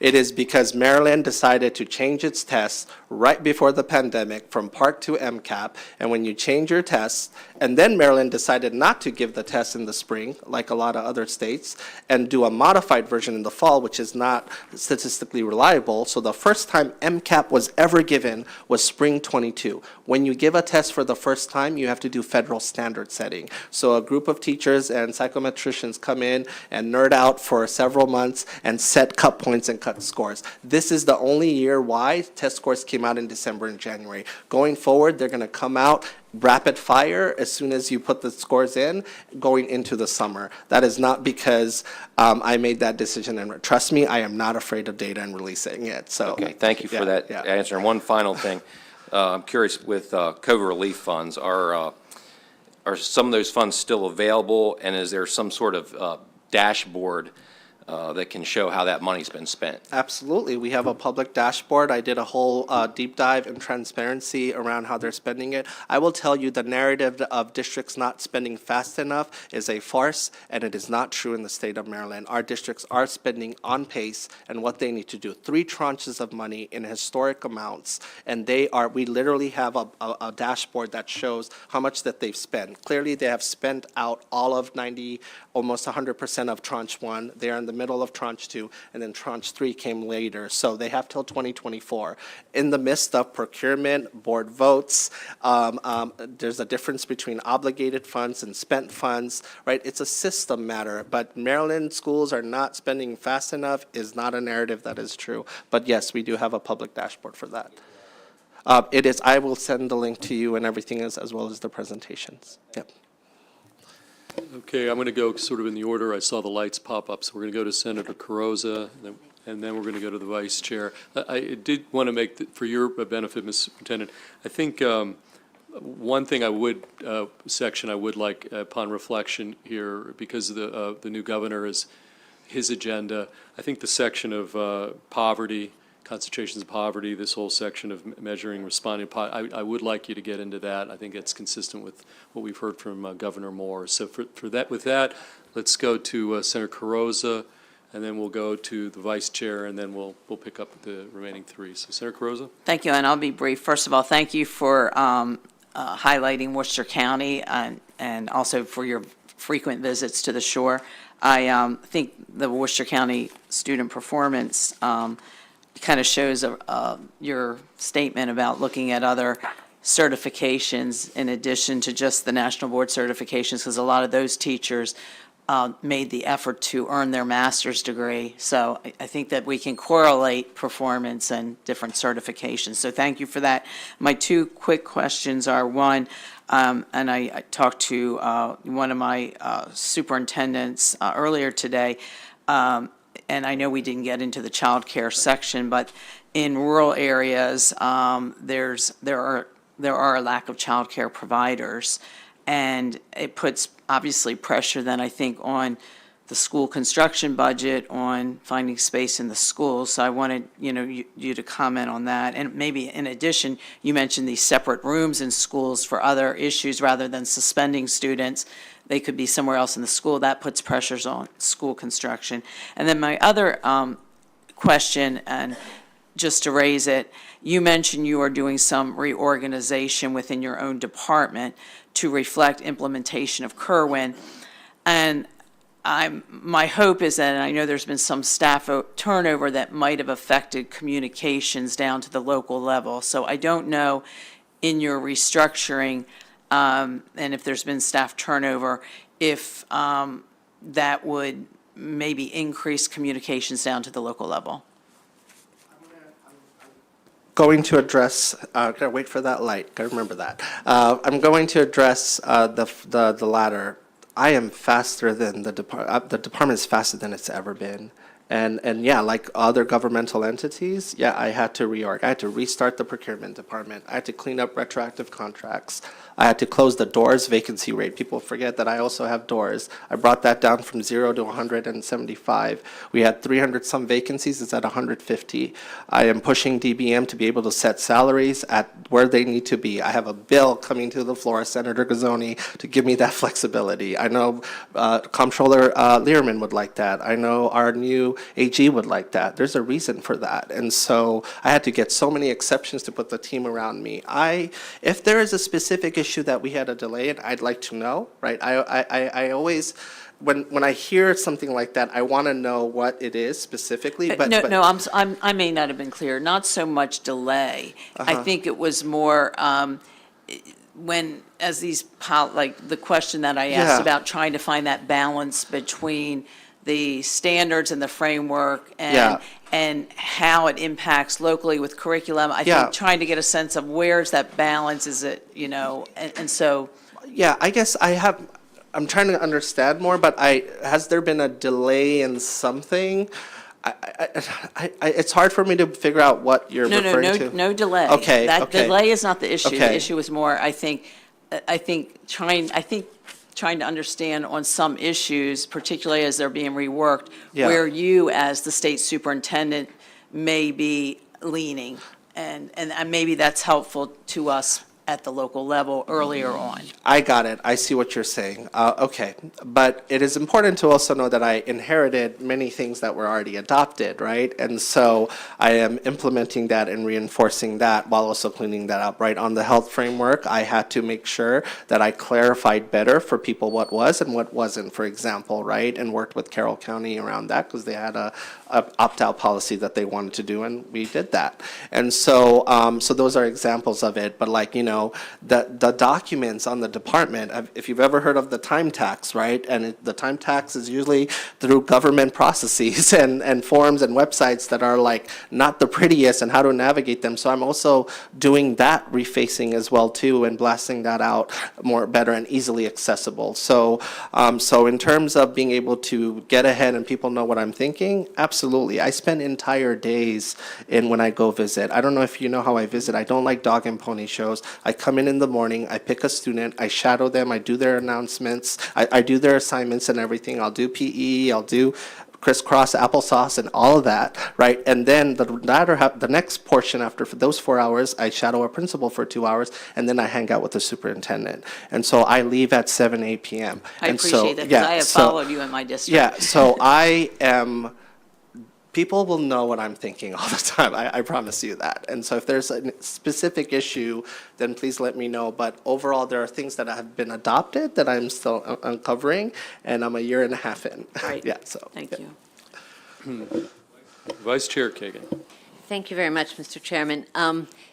The idea that we're not letting this end is just reflective of the breadth and obviously the importance for economic development and for the future of our state. So thank you. Something that I would be fearful that we would miss is the mental well-being of our students, and I want to make sure that that does not get passed over. So you referenced on page 25 the special education vacancies and that school counselors are a supreme challenge with hiring. So I'd like to know what you're doing about that and what we can be doing about that, because it's a challenge. So our students, as everyone knows, our students faced enormous challenges during COVID and since then. And I just want to tell briefly that I spoke at a gathering, multi-class gathering in an auditorium at a high school in my district. And I had, 100 or something students in the room. And I asked at some point, I'd been talking about my work on 911, and then I paused and I said, how many of you know what 988 is? Do you know how many people raised their hands? One. And it was a teacher. I think I shared this already with the good Senator Augustine, who's been a great leader on this. And she the one teacher was like, yeah, maybe I know what that is. These students need to be aware of this vital lifeline that has been nationally available, and certainly in Maryland, since July 23rd of last year. And again, thanks to Senator Augustine's leadership, we've got funding, we've got resources, and anywhere in the state, students, teachers, faculties, parents can call that 3-digit number. So I want to know, so first off, what we're doing about school counselors and making sure that we have human beings accessible to students. And second, what can be done in our school systems to make sure that our students, faculty, administrators, and parents know about the important resource that is now available that's called 988? Absolutely. So when it comes to counselors, right, similar to the teacher challenges and shortages, the department is also seeding funding for Grow Your Own initiatives, as well as this one-time state set-aside that once we push all the money down, I have a state set aside that I can do creative things with. So we, for the time being, we have done sign-in bonuses, grow your own programs and incentives, and they are working and helping. You gotta find the grow your own programs, right? Taking a cohort of people and turning them into future counselors and subsidizing their education and such. I think the county executive of Baltimore County just announced a program for nurses where they'll do housing and everything else. So have ideas there as well. And so, because there's a nursing shortage, right? And so I think one of the things other states have done is making sure, like Hawaii had one of the highest special education vacancies out there. They created a similar national board type incentive around it, and they took a 50% vacancy rate and dropped it below 20% overnight, just because they were paying more for it too, right? And so that matters. Pay does matter. It really does. And so I think we need to find ways to, just like we have taken care of our teachers, hopefully through Blueprint. We talked about other pathways beyond national board. Have we done that for counselors as well? The answer is no, we have not. The way you get the Blueprint National Board is if you're a teacher of record teaching classrooms, but if you're not, if you're national board, you don't get that differential. So that is something we could change. But again, you're asking the counselor to go get another degree and such. So I think we need to have a differential approach. That's the approach I've been taking with the state set aside, just to create a Band-Aid solution for now. But that money the well will run dry on that, and so we need to figure that out as well. So that's your first question. Second question on, it sounds like it's about mental health supports and all of that work. You know, again, the Blueprint is going all out. Right now, between community schools and wraparound schools and a commission on trauma-informed care and the coordinated of community supports, that's going to have $100 million in its tank to launch what is called community support partnerships.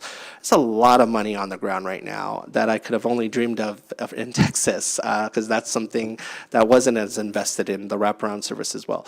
But the question is there strong coordination? Are we doing duplicative efforts? Are we running in different directions and having mixed results? So one of the things that we're doing through the coordinated consortium of coordinated community supports that's about to roll out its first phase of grant making is a hub and spoke model. It's based on collective impact.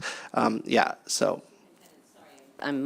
I appreciate that you're doing lots of things in lots of areas. I'm really specifically focused on how do we educate students, faculty, staff, and parents about 988? Can we do morning announcements once I see a what week you're for, saying. I got it. It's not money, it's not Yeah. grants, it's not training. Yeah, well, Just have to get yeah, people well, know the about it. comms offices of every district are 24 different comm offices, right? And they all have different websites. Not everyone has the website of Montgomery County, right? Right. So what I'm saying is we can run a full-scale campaign on it, right? I can do my part, right? But at the end of the day, there's been one idea thrown out is on student IDs, can you put on the back of their thing the 988 number? So one of the state board members asked me if we could do that.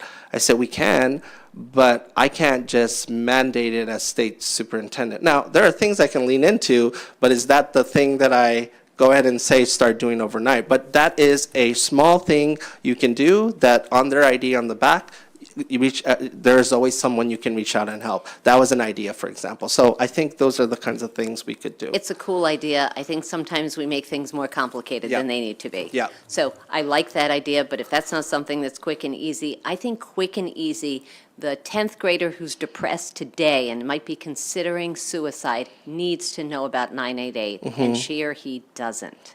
So I just think we need a short-term, starting now, urgent thing, and I think that Yeah. every jurisdiction should buy into it, and at whatever level, they just Yeah. need to spread the word. So I don't want to beat a dead No, horse, I but thank you. appreciate that. Let me think about that, but I will make sure the bullhorn of the department, 988, is very clear. So just as a start, and then on the ground as well. And just to be clear, someone in crisis is not going to go to their LEA website to find something there, or on MSD's website. So it just needs to be with them, to them. Thank you. Okay, we're going to go to Senator Watson, Senator Lewis Young, and then Senator Washington. Thank you. Just, if I failed to mention earlier, I represent parts of Prince George's County, right? And looking at the slides with respect to proficiency, you showed us that we've gotten worse in mathematics and algebra and those types of things. And recognizing that, you know, my district is one of the most impacted, and by impacted, we're talking the coming together of free and reduced meals, students with disabilities, and English language learners. And all of those categories are doing quite bad. Now, there's something called graduation. What do we do with these folks, with these kids? Do we still move them on to the next grade level? How are we ensuring that even though we know what the data suggests, we know the impacts, we know what happened, but we are on the hook to make sure these kids pass and go to the next grade with the skills to move forward? And my concern is, are we going to hold these kids back? Because I think we need to, because of this discrepancy, because they're not ready, they're not prepared. Now, I'm one of those folks who, you know, was never the sharpest tool in the toolbox. When I went to Morgan State, I had to take remedial courses because I wanted to be an engineer. But my algebra skills, my mathematics skills were very, very poor. And I spent a whole year just filling those gaps before I could actually enter engineering curriculum. And there was no shame to that. I wanted to be prepared, and so did my parents. What are we going to do right now today, knowing graduation is around the corner for some of these folks, to move to the next grade level, knowing that these deficiencies exist? Yeah, I mean, if you're asking me to design an intervention plan for those students, yeah, that's a longer conversation, and I can do that, and I can talk to you about that, because that's the work we did in my district days. That's literally what we had to figure out and do, and it is very possible. But let's talk about a policy idea you threw out. You talk about holding students back. The research is clear, holding students back has harmful effects long-term, and so, you know, in Mississippi, if you're not proficient by the end of third grade, they hold you back until you're proficient. But then they also passed another part of the law soon after that law passed, that you can put together a committee and find a way to skip that being held back because of the pushback against that. What I believe is, I don't believe in holding kids back. I really don't. We do need to just deliver better, high-quality instruction, intervention, and supports, extended years. Make sure they have the best teachers, absolutely, and remediate and accelerate at the first time. But I don't believe in having people, there is strong research that standardized test scores alone do not predict college success, that GPA is a stronger predictor. So some states, including like the UC system or UMD, have dropped things like the SAT and other things and looking at student GPA rather than getting students trapped in what I call remedial hell sometimes. Some kids definitely need it. But I guess what I'm saying is we need to make sure we throw in all of our firepower to execute strong remediation and grade level content. You can't just remediate, you also have to accelerate. Otherwise, you're going to have the overage and undercredited children. Then you have to have alternative schools to be able to do that well.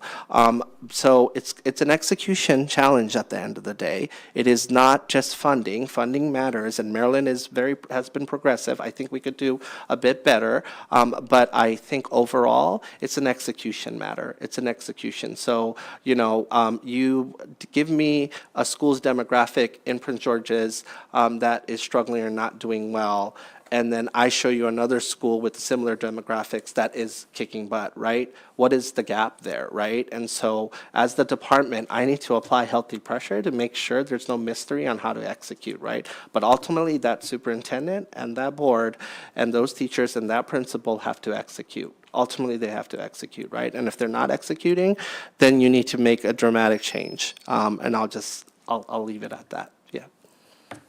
Okay, Senator Lewis Young, and then we'll go to Senator Washington after that. Thank you. I'd like to pursue a topic that's come up a few times, and that is mental health. We all know that we have experienced a mental health pandemic that's equal to, if not greater than, the COVID pandemic, but it's going to last longer.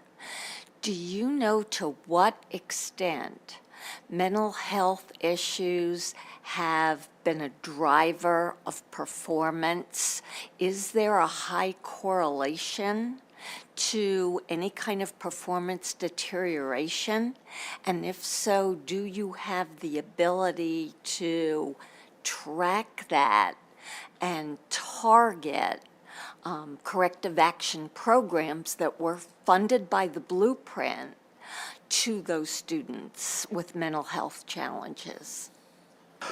So I have not seen an RCT yet that ties mental health specifically to the randomized controlled trial. Sorry, randomized controlled trial, the highest standard of research, yet that ties mental health specifically to the downward trend of what the pandemic has done. Right?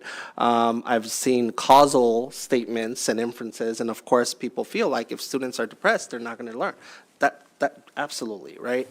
And so, but I have seen a ton of studies at the RCT level that has shown that a state of virtual learning and what students were able to learn contributed to that learning loss and challenge. So I've seen that, even down to how long it took to reopen. So we have those. Mental health is now a normal part of the lexicon, and thank God it is. But here's another thing we are asking schools to now tackle.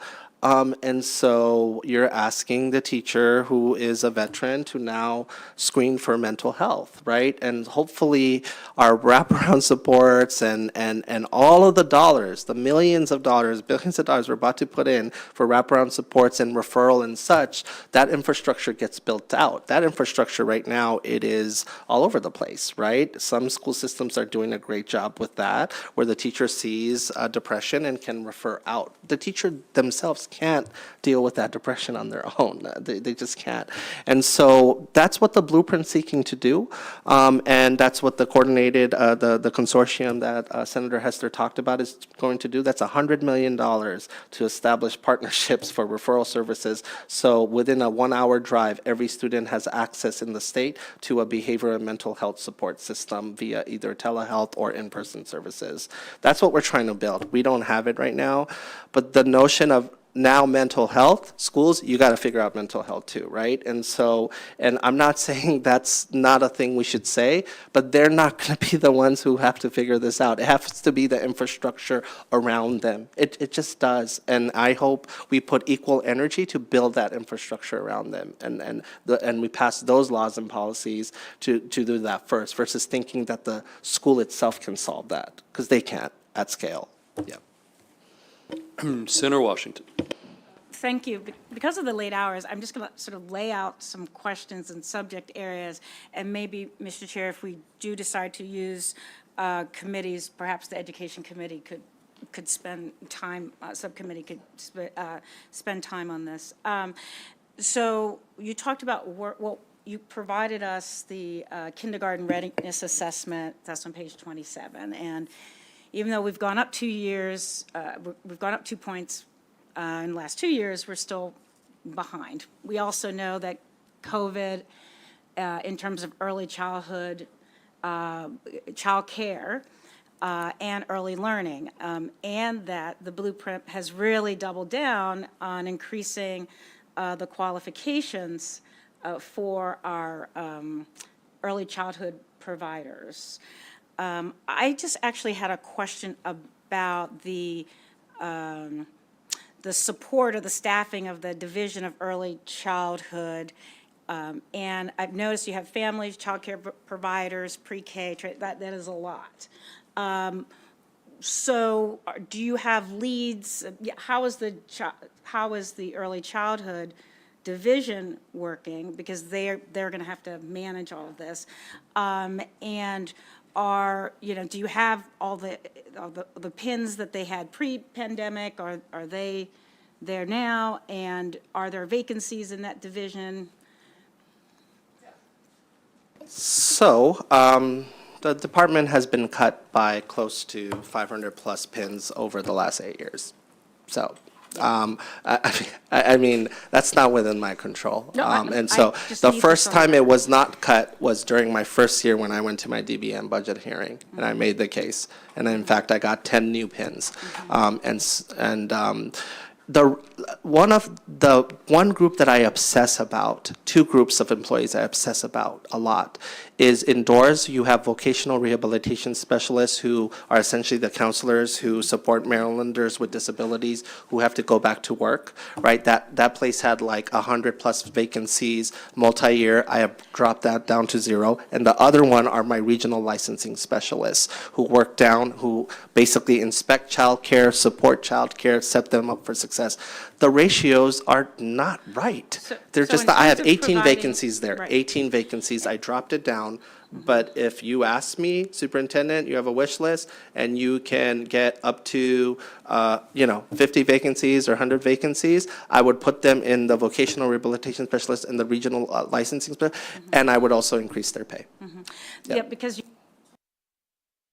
our focus is to provide safe childcare. So I wanted to just focus on that division. So that's about the staffing within that. So if you could just provide that information where the pins are. And then I also know you're asking for some flexibility. So across your agency, have you had to move positions around in order to support what you needed at the top? So if we can look at that. But also looking at early childhood as a workforce issue. And I'd like us to discuss some incentives and how we can address that. So are there folks in your division right now who are focused on both the raising of the standards that we're having for early childhood, and then also alternative pathways possibly, because we are definitely underneath where we need. And if you don't right now, could we looking at that? Because just right now, 25, I got the data, that we are going to require assistants, okay, and paraprofessionals to have 120 hours plus 480 hours or an associate's degree, and at the moment, fewer than 25% in June of '22 have those. So that means 75% of the people that are currently working will not be able to be eligible, on top of the fact that we already have. So lots of strong opinions about that one. Blueprint should be revised to fix how we crafted that one. I'm going to go ahead and say it. We should also have an honest conversation. As you scale public pre-K, you are going to put mom and pop providers out of business. Let's have that honest conversation, because they're going to feel it. And we also put in Blueprint that we hope for a 50-50 mixed delivery system, but we also wrote in something called you can ask for a waiver. Because, are you going to really hit the 50-50% system, right? If you look at slide 36, the childcare community and provider community has been on a downward trend even before the pandemic, right? The Washington Post did a story, and no diss to dog walkers, but dog walkers are making more than childcare providers.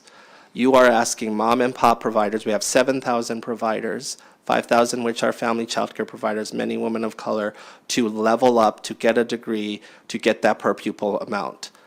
And then we put in language in the Blueprint that says that they can only attend alternative prep in Maryland.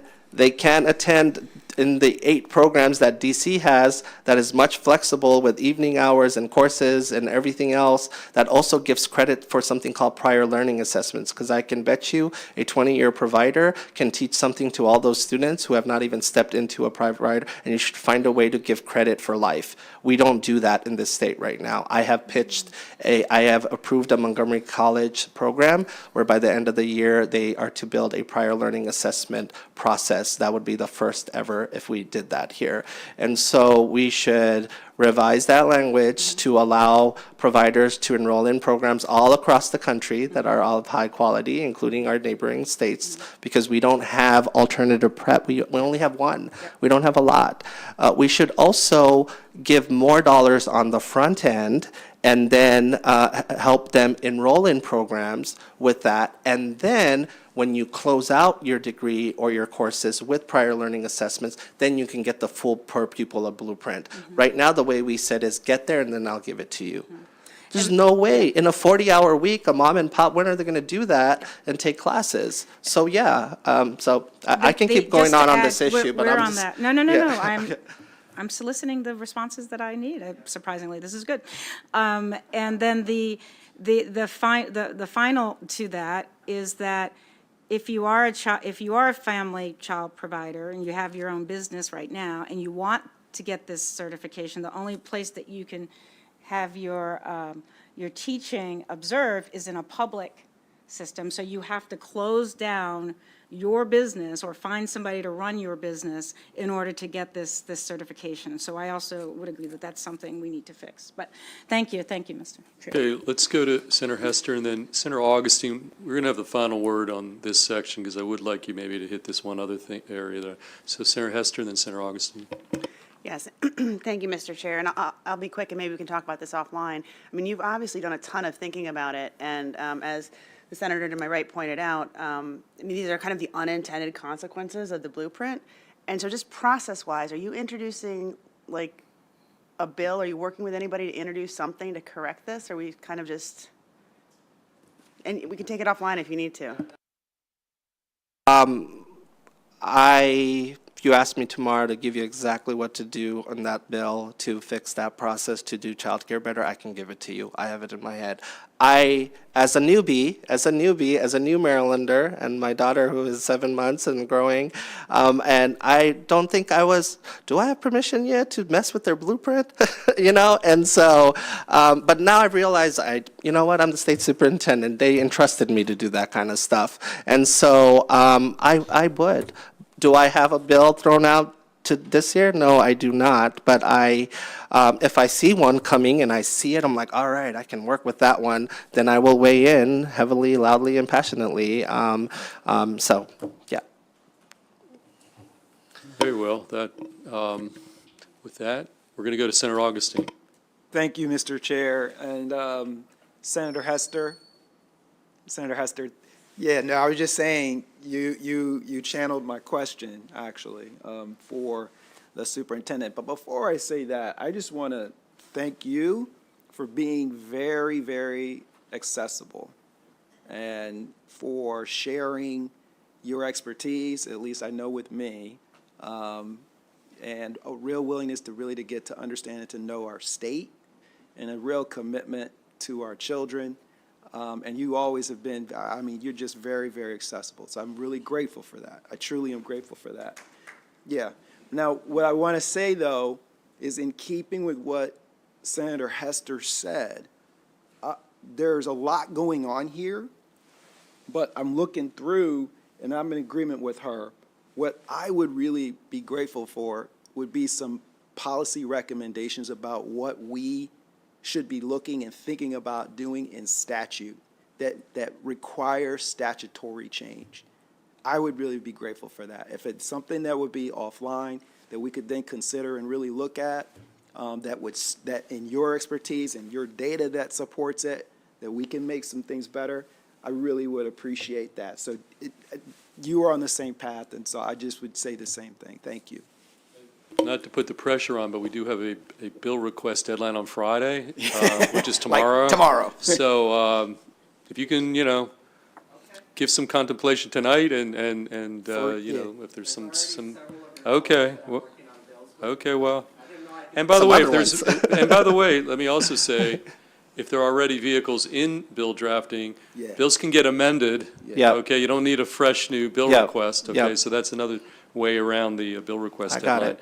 All right, Okay, Justin. so the only final thing, as I say, just because of the Moore administration's agenda items and how much conversation there has been, and I suspect he may be bringing in some stuff involving poverty in education, clusters of poverty. If you could just, maybe big picture, the section dealing with that topic, maybe just run us through. I think that'll jive nicely with, again, the new administration's agenda on education. So, one thing I will share, tomorrow executive privilege gets lifted, and I will be submitting the final report for neighborhood indicators of poverty with modeled recommended statute bill ready to go. on how to do this. And I will be sending a letter and the report to Speaker Jones and President Ferguson on this. That is literally happening tomorrow, just so you know. We published an interim report. So this is going to be a preview of that. But I am honoring executive privilege around certain numbers and things like that because of how Maryland operates on that regard. Let's talk about poverty in education. We right now measure poverty in one of two ways. We use federal Title I. We all love the federal measure. It's a binary measure. You're either Title I and you're not. Maybe you're reduced or you're free. But at the end of the day, it's a binary measure that fails to capture the nuances of poverty, especially concentrated poverty. Poverty is much more than how much money you make. It is also many other things. And we have begun to, in the country, begin to embrace things like direct certification, SNAP, TANF, and use those things to reduce the burden of being able to have forms. So that's our economically disadvantaged measure. But right now, we have our federal Title I measure. Baltimore City is a community eligibility district, so therefore all students get free meals. We have a few of them, but it also throws off their ability to count accurately on terms of who is living in poverty and such. Dorchester is another example one. Concentrated poverty, it is growing in this country, in Maryland as well, because we like to build housing in concentrated, impoverished ways. I hope that one day we could take the vision of Columbia and scale that, because it would make things a lot more easier in terms of tackling poverty, but we don't do that in this country. We just pile on poverty because of really bad housing policies. If I wasn't in education, I'd be in housing. And that is growing. In Maryland, concentrated poverty is growing. So, and I want to talk to you about what that looks like. So, the Assembly recognized this. Assembly said, hey, department, work with a pilot group and work with MLDS Center and develop a new measure of measuring poverty and responding to it. People who are following along at home, and you've just used SNAP and TANF and now MLDS and stuff. Yep. I don't want people at home to be No. completely clueless, let alone any of us, Yes. if you would. Got Thank it. you. Sorry, us educators sometimes get into.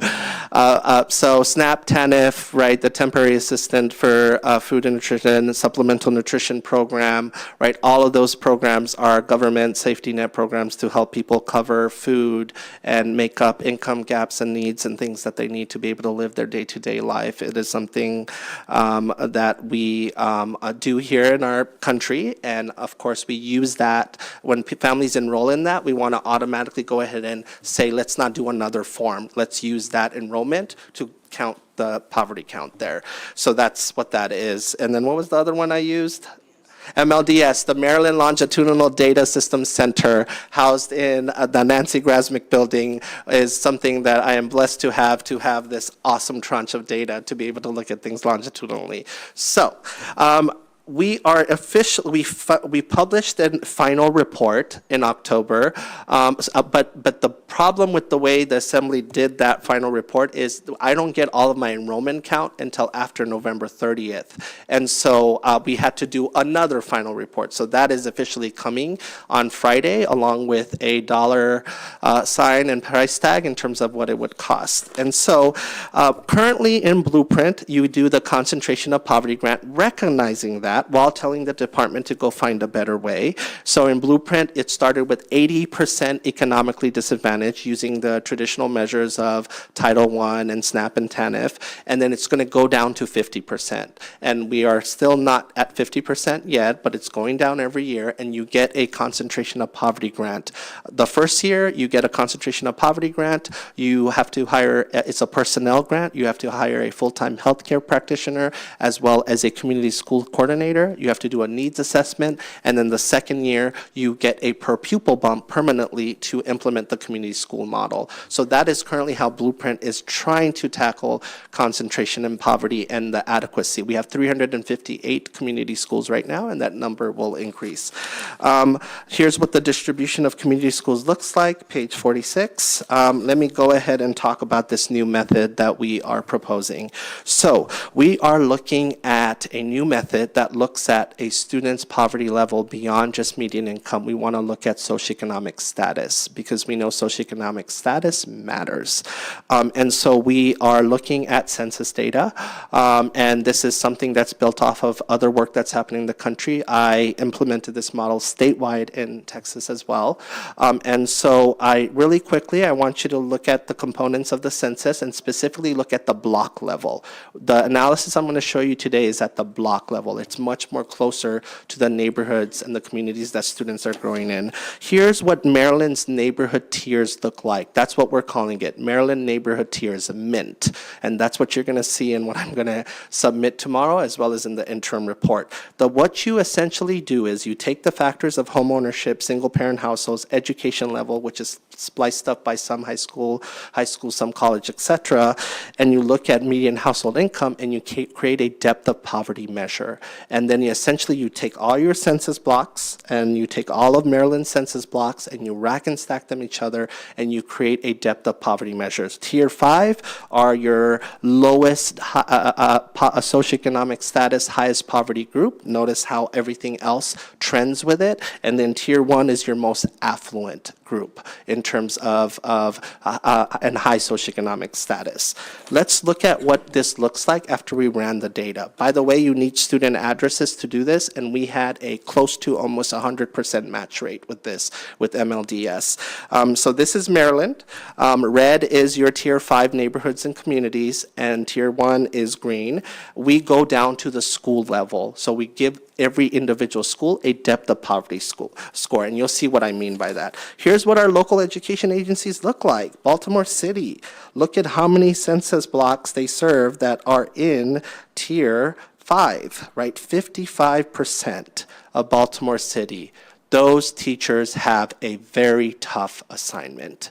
It is not the same as a teacher in elementary school, say in Clarksville. Those teachers are amazing too, but it is a different assignment. And Wycomico, right? Look at Worcester and Somerset. There's two different worlds going on in different places. Look at Caroline.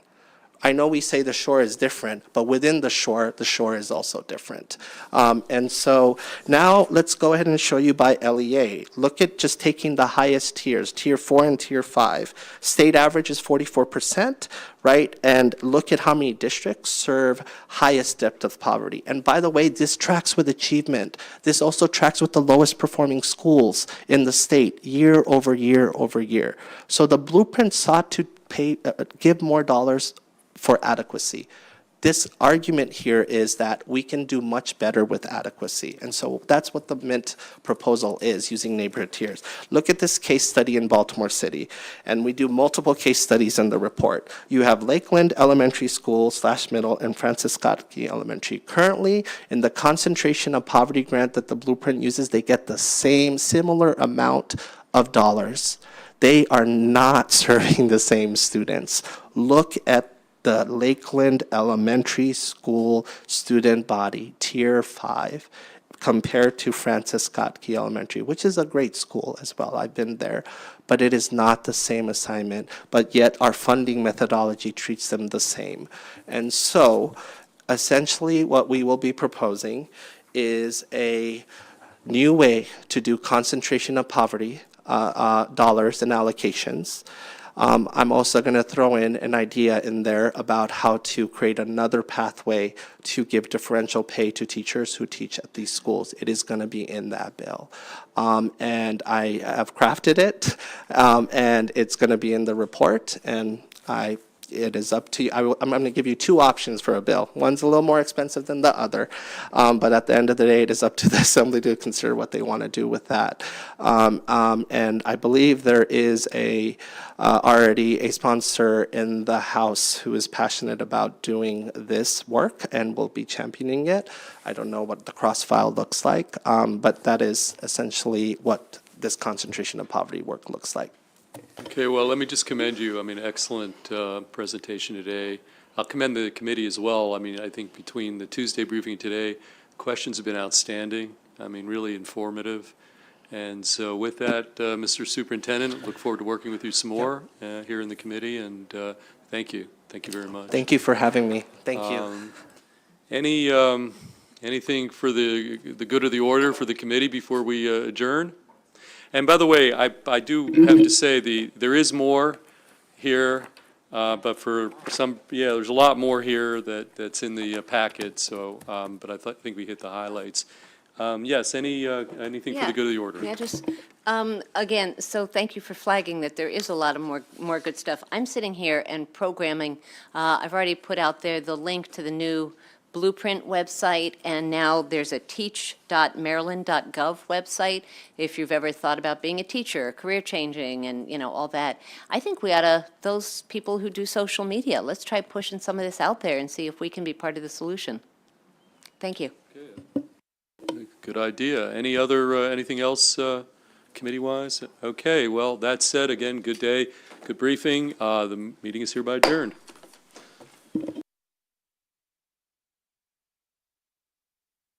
And see you Monday. What's Monday? We're not meeting on Monday. Tuesday. Oh, you mean, oh, yeah, okay. Yeah.